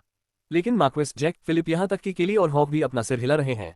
ये सच है कि कोई भी टॉम, डिक और हैरी कोई जगह नहीं खरीद सकता, लेकिन क्या सैम कोई टॉम, डिक और हैरी है? वह सैम है, वह जो चाहता है उसे पाने में वह कब असफल हुआ है।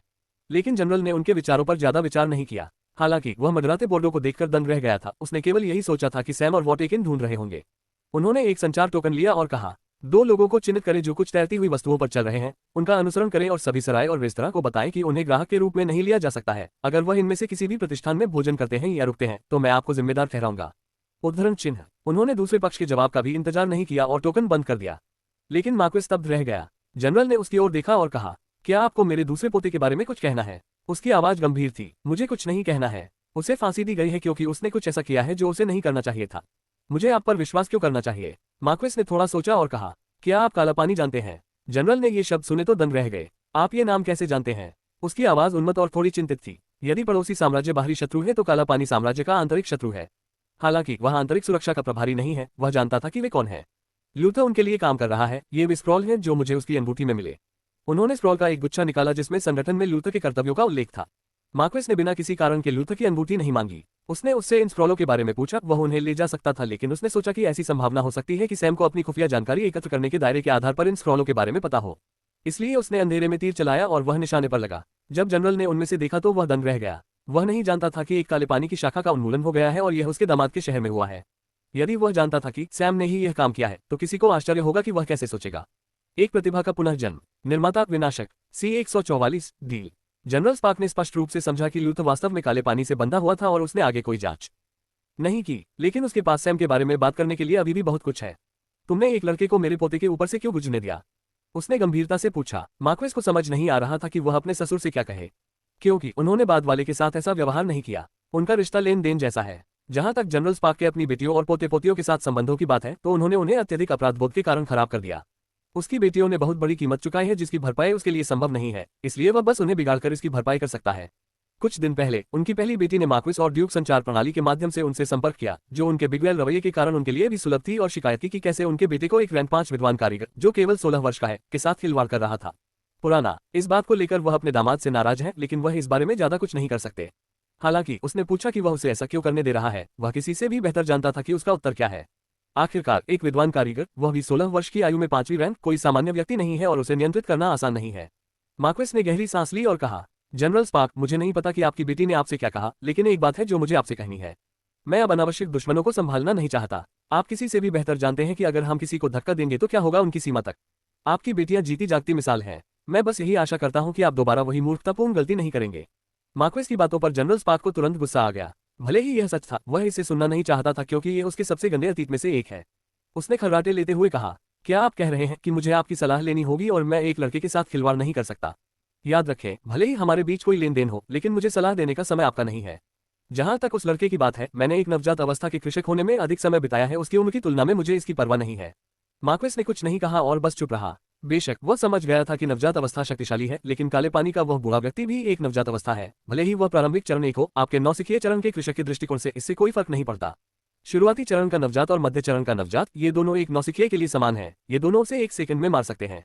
लेकिन उस बूढ़े आदमी का क्या हुआ? मार्क्विस के मन में केवल एक ही विचार है, आप नवजात हैं, महान। लेकिन ऐसा नहीं है कि सैम ने पहले किसी को नहीं मारा हो। हालांकि मार्क्विस को नहीं पता कि उन जंजीरों का इस मध्य चरण पर प्रभाव पड़ेगा या नहीं। उसकी अंतरात्मा उसे बता रही है कि यदि सैम ने तैयारी करने में पर्याप्त प्रयास किया तो जनरल का अंत भी उसी तरह होगा। मैं अब जा रहा हूं, मैं कल सुबह वापस आऊंगा। सुनिश्चित करें कि आपके सभी उम्मीदवार उस समय तक यहाँ हों। इसके बाद जनरल स्पार्क वहां से चले गए। जब जनरल और मार्क्विस शहर में कहीं कुछ चर्चा कर रहे थे, जिसे मध्य क्षेत्र भी कहा जाता है, सैम और वॉट आर्टिसन टॉवर में है। सैम यहाँ इसलिए आया क्योंकि उसके रैंक 5 बैच के साथ यह स्थान उसके लिए आवश्यक जानकारी को आसानी से इकट्ठा करने के लिए सबसे अच्छा है। कारीगर सैम, मैंने छाया से आपके बारे में बहुत कुछ सुना है। आखिरकार आपसे मिलना सम्मान की बात है। रिसेप्शनिस्ट से बात करने के बाद एक मध्यम आयु वर्ग के व्यक्ति, जो रैंक 5 का कारीगर भी है, ने व्यक्तिगत रूप से उसका स्वागत किया। कुछ खुशियों का आदान प्रदान करने के बाद सैम बोला, कारीगर फोर्ड, मुझे तुमसे कुछ पूछना है। चूंकि तुम एक वास्तुकला कारीगर हो, तुम्हें शहर में रियल एस्टेट के बारे में कुछ नहीं कहना चाहिए, है ना? बिल्कुल, चूंकि मैं शहर में नया हूँ, इसलिए मुझे इस बारे में ज्यादा जानकारी नहीं है कि यहाँ कैसे काम होता है। इसलिए मेरे पास आपको परेशान करने के अलावा कोई विकल्प नहीं है। मैं शहर में एक घर खरीदना चाहता हूँ। अधेड़ उम्र का आदमी एक पल के लिए चुप हो गया और बोला, कारीगर सैम, जब से आप मेरे पास आए हैं, आपको शहर की स्थिति पता होनी चाहिए। शहर 3 भागों में विभाजित है। बाहरी क्षेत्र, जहां आम लोग रहते हैं, आंतरिक क्षेत्र, जहां कुछ अमीर लोग रहते हैं और अधिकांश व्यवसाय होता है, और अंत में मध्य क्षेत्र, जहां समाज का उच्च वर्ग रहता है। और हम वास्तुकला कारीगर ज्यादातर मध्य क्षेत्र में ही काम करते हैं और कुछ विशेष परियोजनाओं पर भी काम करते हैं। आपको ये समझना चाहिए कि मैं जिस प्रभाव में हूँ, उसकी कीमत बहुत अधिक है। हमें कीमत के बारे में बिल्कुल भी चिंता करने की जरूरत नहीं है। ये कौन है? मुझे सेंट्रल जोन में एक घर चाहिए और यह जनरल स्पार्क के घर के पास हो तो बेहतर होगा। जब फोर्ड ने यह सुना तो वह 2 कारणों से अवाक रह गया। पहला यह है कि कीमत गौन है और दूसरा यह है कि घर जनरल स्पार्क का स्थान है। क्या यह संयोग है कि यह आदमी अभी सामने आया? उसके मन में यही एकमात्र विचार था और मानो उसे डर था कि सैम अपना मन बदल लेगा। उसने खड़े होकर कहा, वास्तव में मेरे पास आपकी पसंद के लिए एक आदर्श स्थान है। कृपया मेरा अनुसरण करें। सैम को प्रतिक्रिया पर आश्चर्य हुआ, लेकिन वह उठ खड़ा हुआ। वॉट और सैम फोर्ड के पीछे पीछे उसकी गाड़ी में बैठे और कुछ देर यात्रा करने के बाद वे एक ऐसी इमारत पर पहुंचे जिसका लोगो लगा हुआ था, जिससे सैम पूरी तरह परिचित था। Golden horse trading company. Sam ने कहा, ओह, चूंकि आप पहले से ही इस नाम से परिचित हैं, इसलिए मुझे ज्यादा कुछ समझाने की जरूरत नहीं है। ये कंपनी दक्षिणी सितारा शहर के भीतर सभी प्रकार के व्यापार करती है और उनके पास लगभग सभी प्रकार के व्यवसाय हैं, यहाँ तक कि 4 मुख्य व्यवसाय टावर भी हैं। उनका सहयोग करें। मैं जो जगह दिखाने जा रहा हूँ वह भी उनके और हमारे बीच एक सहयोग परियोजना है। वे अंदर गए और एक परिचारक उन्हें बैठक कक्ष में ले गया। 5 मिनट के भीतर एक और अधेड़ उम्र का व्यक्ति कमरे के अंदर आया। वह बहुत बेचैन होकर अंदर आया और फोर्ड का अभिवादन करने के बाद उसने सैम से पूछा, सर, क्या आप आश्वस्त हैं कि यही आपकी एकमात्र आवश्यकताएं हैं? सैम ने बस अपना सिर हिलाया और दूसरा लड़का खुश लग रहा था। हम अभी चलेंगे। फिर एक और गाड़ी यात्रा के बाद। हालांकि सेंट्रल जोन शहर का सबसे भीतरी हिस्सा है, ये तीनों में सबसे बड़ा है। यह आंतरिक और बाहरी दोनों शहरों के संयुक्त आकार से 2 गुना है। लेकिन आबादी भीतरी और बाहरी दोनों शहरों का 10वां हिस्सा भी नहीं है, क्योंकि पूरे स्थान में अधिकांशतः बहुत सारी निःशुल्क भूमि है जो कुलीनों और अन्य नागरिकों को उनके योगदान के लिए पुरस्कार के रूप में दी जाती है। जोन में अभी भी आधे से अधिक भूमि खाली है और ड्यूक लोगों को पर्याप्त योग्यताओं का उपहार देने के लिए समय समय पर हवेली बनाने के लिए गोल्डन हॉर्स ट्रेडिंग का उपयोग करेगा। सैम और बाकी लोग एक बड़ी संपत्ति पर पहुंचे। जब सैम ने यह बात कही तो वह आश्चर्यचकित रह गया। ये वास्तव में एक संपत्ति है। उसने यह नहीं सोचा था कि वे उसे हवेली के बदले कोई संपत्ति दिखाएंगे। सर, वह जनरल स्पार्क की संपत्ति है। अधेड़ उम्र के मैनेजर, जिसका नाम केन है, ने उनके सामने की संपत्ति की ओर इशारा करते हुए कहा। फिर उन्होंने अपना स्पष्टीकरण जारी रखा। दरअसल हमारी वर्तमान संपत्ति भी जनरल स्पार्क की है। उन्होंने इसे देखने का फैसला किया क्योंकि उन्हें बड़ी मात्रा में धन की तत्काल आवश्यकता थी। जब सैम ने सुना कि संपत्ति जनरल स्पार्क की है तो वह खुश हुआ। चूंकि इस बूढ़े व्यक्ति ने जानबूझकर उनके लिए चीजें मुश्किल कर दी और वॉट को उनके साथ नहीं रहने दिया, इसलिए उसने ये सुनिश्चित करने के लिए कुछ व्यवस्था भी की होगी कि उन्हें कोई आवास नहीं मिलेगा। यदि उसे एक सराय में सामान्य आवास मिल सकता है तो उसके द्वारा इतना हंगामा करने और उसे बाहर जाने देने का क्या मतलब है? लेकिन अब अगर उसे पता चला कि सैम उसकी संपत्ति खरीद रहा है तो वह सोच रहा है कि वह बूढ़ा जनरल कैसे प्रतिक्रिया देगा। हालांकि जब वे अंदर दाखिल हुए तो सैम दंग रह गया। यह आपकी रोजमर्रा की संपत्ति नहीं है। इसमें बहुत हरियाली है, लेकिन यह उस तरह की हरियाली नहीं है जो पेड़ के साथ आई थी, बल्कि एक पारभासी हरा क्रिस्टल जैसा पत्थर पूरी संपत्ति पर था। ये कहने के बजाय कि यह सब इसके ऊपर है, ये कहना अधिक उपयुक्त होगा कि यह उस पत्थर से बना है। सैम ने कुछ नहीं कहा। वह बस इन अधेड़ उम्र के लोगों के बोलने का इंतजार करता रहा। जब वे क्रिस्टलीय भूमि के अंदर गहराई तक चले गए तो उन्हें एक बड़ी हवेली दिखाई दी। हवेली के आसपास की जगह में बगीचे के साथ साथ आवश्यक दृश्यावली और पेड़ पौधे भी हैं, लेकिन ये केवल उस स्थान के लिए है, बाकी जमीन क्रिस्टल से भरी है। दोनों अधेड़ उम्र के लोगों ने एक दूसरे पर नजर डाली और फोर्ड ने समझाया, कारीगर सैम, मैं आपसे स्पष्ट कहना चाहूंगा। बात यह है कि जनरल स्पार्क को यह जमीन इनाम के रूप में मिली थी, और लेकिन मुख्य समस्या यह है कि जब यह जमीन दी गई तो उन्होंने इसकी परवाह नहीं की और कुछ रईसों और अधिकारियों ने इसके लिए जाल बिछाया। इस जमीन से छुटकारा पाओ। लेकिन अब जब उसे कुछ पैसों की जरूरत पड़ी तो उसे अचानक इस जमीन की याद आई जिसका कोई मूल्य नहीं है। शायद आप नहीं जानते होंगे, इन हरे क्रिस्टलों को प्रभाव क्रिस्टल कहा जाता है। ये किसी भी भौतिक बल के तहत प्रतिक्रिया करते हैं और आसपास की ऊर्जा को अवशोषित करना शुरू कर देते हैं, लेकिन अगर ऊर्जा सीमा पार कर जाती है तो क्रिस्टल फट जाता है। इसलिए भूमि को साफ करना कठिन है और इन क्रिस्टलों को सावधानीपूर्वक खनन करने का अधिक उपयोग नहीं है। लेकिन जनरल ने हठधर्मिता शुरू कर दी और हमारे पास उसका विरोध करने का कोई विकल्प नहीं है। हमने यहाँ इस एक हवेली को बनाने के लिए बहुत मेहनत की है। हालांकि चिंता न करें, हम आपको नुकसान नहीं होने देंगे। आमतौर पर इस आकार की एक हवेली की कीमत दक्षिणी सितारा मध्य क्षेत्र में 30 मिलियन होगी, और यह संपत्ति भले ही ड्यूक परिवार की संपत्ति के आकार जितनी बड़ी हो। 1000 एकड़ से अधिक भूमि के साथ ये दूसरी सबसे बड़ी संपत्ति है। यदि आप इस आकार की संपत्ति खरीदना चाहते हैं तो आपको कम से कम 1 बिलियन का भुगतान करना होगा। लेकिन जमीन बंजर और पूरी तरह बेकार है, इसलिए जनरल ने ज्यादा कुछ नहीं पूछा। उसे हवेली के लिए 30 मिलियन और पूरी जमीन के लिए 120 मिलियन की जरूरत है। इस समय सैम के पास कहने के लिए केवल एक ही बात थी, सौदा, एक प्रतिभा का पुनर्जन्म। निर्माता विनाशक C145 टी में सैम की आंखें सचमुच चमक रही थी जब वह संपत्ति में हरे क्रिस्टल के आंगन और आंगन को देख रहा था। इसे वास्तव में प्रभाव क्रिस्टल कहा जाता है और यहाँ तक कि दिव्य आयाम में उन्होंने जो सामग्री सूची पढ़ी उसमें भी इस वस्तु के संबंध में कई उपयोगों का उल्लेख नहीं किया गया है। ज्यादा से ज्यादा इनका उपयोग किसी आश्चर्यजनक हमले के लिए किया जा सकता है। लेकिन सैम उस बात से सहमत नहीं होगा। जहां तक उनका सवाल है, ऐसी कोई भी सामग्री नहीं है जो बेकार हो, बस सही व्यक्ति इसका सही उद्देश्य के लिए उपयोग नहीं कर पाता। और सैम को इन क्रिस्टलों में कई संभावनाएं नजर आईं। उनके लिए 150 करोड़ कोई बहुत बड़ी बात नहीं है। उन्होंने अपने व्यवसाय से काफी बड़ी रकम कमाई और साथ ही ब्लैक वाटर काउंट शहर की शाखाओं को लूटा, जो कुल मिलाकर 120 मिलियन से अधिक थी। और मार्क्वेस शहर शाखा ने अकेले स्पिरिट स्टोन से ही उन्हें 300 मिलियन से अधिक की कमाई की। अगर उसे खर्च करने का मौका नहीं मिला तो उसके लिए ये सारा पैसा कमाने का क्या मतलब है। और ये देखकर कि वहाँ एक ऐसा लाभदायक खनिज है जो उसके आने वाले मुनाफे को कई गुना बढ़ा सकता है, उसे इस खर्च के बारे में चिंता करने की भी जरूरत नहीं थी। तो सैम ने तुरंत सौदा पूरा कर लिया और सभी प्रक्रियाएं पूरी हो गईं। इसलिए वे शहर में घूमने चले गए। शाम को वे सीधे नई खरीदी गई संपत्ति पर गए और उस एकमात्र हवेली के अंदर रुके जो मौजूद है। उस शाम जनरल की हवेली में 2 लोग रिपोर्टिंग कर रहे थे। उनकी संपत्ति में कई घर हैं और वे सभी उनके विशेष दस्ते के हैं जिन्हें उन्होंने विशेष रूप से प्रशिक्षित किया है और उन्हें उनके शिष्य कहा जा सकता है। पहली रिपोर्ट यह है कि जिस संपत्ति को बेचने में उन्हें बहुत परेशानी हुई वह अंततः बिक गई। उसे अपने पैसों की बहुत सख्त जरूरत थी। उसने अपने विशेष दस्ते को, जिसमें 20 ग्रेड स्टेज और 30 नौसिखिए स्टेज शामिल थे, हथियारों का एक नया सेट देने की योजना बनाई। ये सभी लोग उच्च प्रतिभा वाले आम लोग हैं जिन्हें उन्होंने चुना है। ये सभी 20 से 35 साल की उम्र के हैं। उनकी हालिया सफलताओं के कारण उन्हें लगा कि उन्हें पुरस्कृत करना उनका दायित्व है और इसके लिए उन्हें बहुत सारे धन की आवश्यकता है। हालांकि एक नवजात विशेषज्ञ और जनरल के रूप में उनके पास पर्याप्त वेतन या अधिक संभावना है कि उन्हें उनकी खेती के लिए आवंटित संसाधन कहा जाता है, फिर भी उनके पास नकदी की कमी थी। आखिरकार उसने उन्हें बहुत सारी गोलियां, हथियार और कवच के नए सेट उपहार में देने की योजना बनाई, जो विशेष रूप से किसी की अपनी आवश्यकताओं के लिए डिजाइन किए गए थे। सब कुछ उनके लिए तैयार किया गया और उसके लिए त्वरित नकद प्राप्त करने के कई तरीके नहीं है और वह अपने संसाधनों के अगले कोटे की प्रतीक्षा नहीं कर सकता है और सामान्य रूप से अपने गौरव के साथ वह निश्चित रूप से ऐसा नहीं कर सकता है। इसलिए उन्होंने अपनी लंबे समय से भूली हुई संपत्ति को बेचने की योजना बनाई और अब केवल उन्हें संपत्ति की समस्या का एहसास हुआ। लेकिन वह पीछे नहीं हट सकता और वह तुरंत गोल्डन हॉर्स कंपनी की तलाश में निकल पड़ा। उन्होंने अपने अधिकार का थोड़ा प्रयोग किया और अपने छात्रों की खातिर जिद्दी व्यवहार किया और इस तरह उन्हें ये नौकरी स्वीकार करने के लिए मजबूर किया। काफी देर तक कोई नतीजा नहीं निकला। इस प्रकार जब उसने सुना कि किसी ने जमीन खरीद ली है तो वह खुश हुआ। लेकिन दूसरी रिपोर्ट ने तुरंत उनका मूड खराब कर दिया। अधीनस्थ ने बताया कि सैम और वॉट किसी सराय में नहीं रुके बल्कि एक घर खरीदा। उसे घर किसने बेचा? क्या आपने विक्रेता को ये स्पष्ट नहीं किया? उसने बहुत गुस्से से पूछा। लेकिन माथत को भी नुकसान हुआ।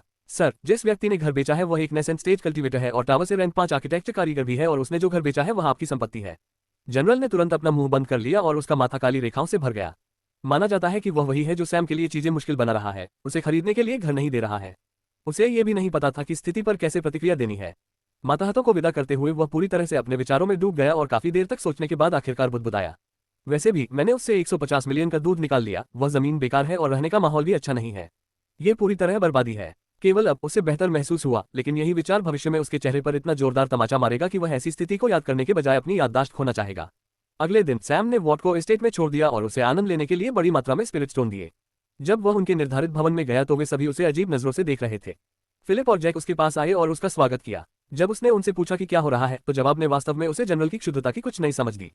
कल रात ब्लू फायर उन सभी के पास गया और स्पष्ट रूप से चेतावनी दी कि प्रतियोगिता कुछ टीमों के गठन से संबंधित होगी और वह भी स्वैच्छिक है। इसलिए उन्हें चेतावनी दी जाती है कि कोई भी सैम की टीम में शामिल न हो, अन्यथा उन्हें नुकसान होगा। सैम ने हंसते हुए अपना सिर हिलाया। ब्लू फायर और जेके उसे देख रहे हैं लेकिन अप्रत्याशित मुस्कान से आश्चर्यचकित थे।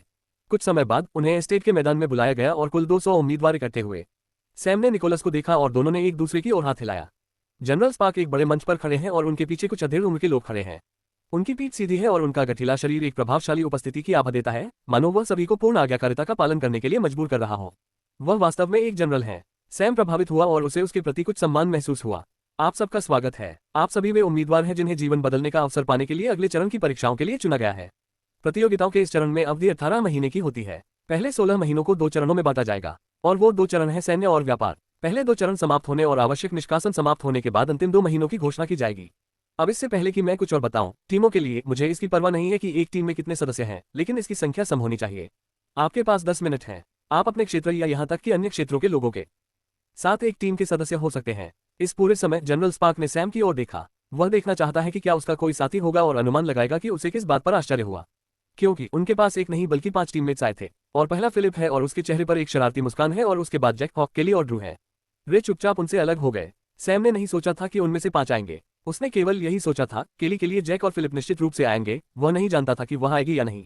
जैक और उसके बीच बहुत कुछ हो चुका है, इसलिए वह फिलिप के लिए आएगा। ईमानदारी से सैम को लगा कि जैक की तुलना में फिलिप उसके लिए अधिक दोस्त है। बात सिर्फ इतनी है कि वे पर्याप्त करीब नहीं हैं। दोनों एक दूसरे से हर बात शेयर करने की स्थिति में नहीं है। हो सकता है कि जिस दिन फिलिप आखिरकार तय कर ले कि कारीगरी में क्या सीखना है, वे बात कर सके। जहां तक केली की बात है, शायद अभी भी कुछ मूर्खतापूर्ण आकर्षण बाकी है और हॉक और ड्रू के लिए वह कई संभावनाओं के बारे में नहीं सोच सकता, सिवाय इसके कि वे यहाँ हैं क्योंकि सैम ने पिछले चरणों में उनकी बहुत मदद की थी। सैम ने ज्यादा नहीं सोचा और उसे आश्चर्य नहीं होगा अगर फिलिप और जैक को छोड़कर हर कोई उसके पास नहीं आया। 10 मिनट बाद टीमें गठित हो गईं। गठित सभी टीमें 10-10 की टीमें हैं, प्रत्येक क्षेत्र में 20 उम्मीदवार हैं, जिससे प्रत्येक क्षेत्र से 2 टीमें बनाई गईं। एकमात्र अजीब टीम सैम की है क्योंकि उनमें से केवल 6 हैं और शेष 4 को दक्षिणी स्टार शहर की टीम में जोड़ा गया था। और जिन 4 लोगों को दक्षिणी स्टार सिटी टीम में जोड़ा गया है वे जेके और ब्लू फायर और ब्लू फ्लेम सिटी के उनके 2 महान साथी हैं। ऐसा लगता है कि जनरल ने अपने पोते को वापस लाने के लिए कई जगहों पर सख्ती की है। सैम ने एक पल में उसके प्रति अपना सारा सम्मान खत्म कर दिया। जनरल स्पार्क ने जांच की कि सभी का काम पूरा हो गया है, फिर उन्होंने बात की। अब जब सब तैयार हो गए हैं, हर टीम को 2 भागों में बांटा जाएगा। पहले चरण में आप में से आधे लोग सेना में जाएंगे और 8 महीने तक वहां रहेंगे। दूसरे चरण में एक व्यवसाय शुरू करेंगे और आपको कानूनी तौर पर पैसा कमाना होगा। रास्ता: 8 महीने के बाद आप पद बदल देंगे, पहला भाग व्यवसाय संभालेगा या नए व्यवसाय चलाएगा और पैसा कमाएगा, जबकि दूसरा भाग सेना में प्रवेश करेगा। टीम को अंक संचयी रूप से दिए जाएंगे और टीम के सदस्य स्वयं उन्हें आपस में बांटेंगे। जहां तक ये बात है कि आपको अंक कैसे मिलते हैं, आपको अंतिम मूल्यांकन तक पता नहीं चलेगा।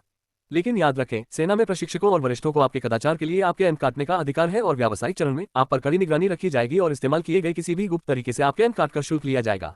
आप 2 टीमों में बन जाएं और मैं पहले तय करूंगा कि कौन सेना में भाग लेगा और कौन व्यापार में भाग लेगा।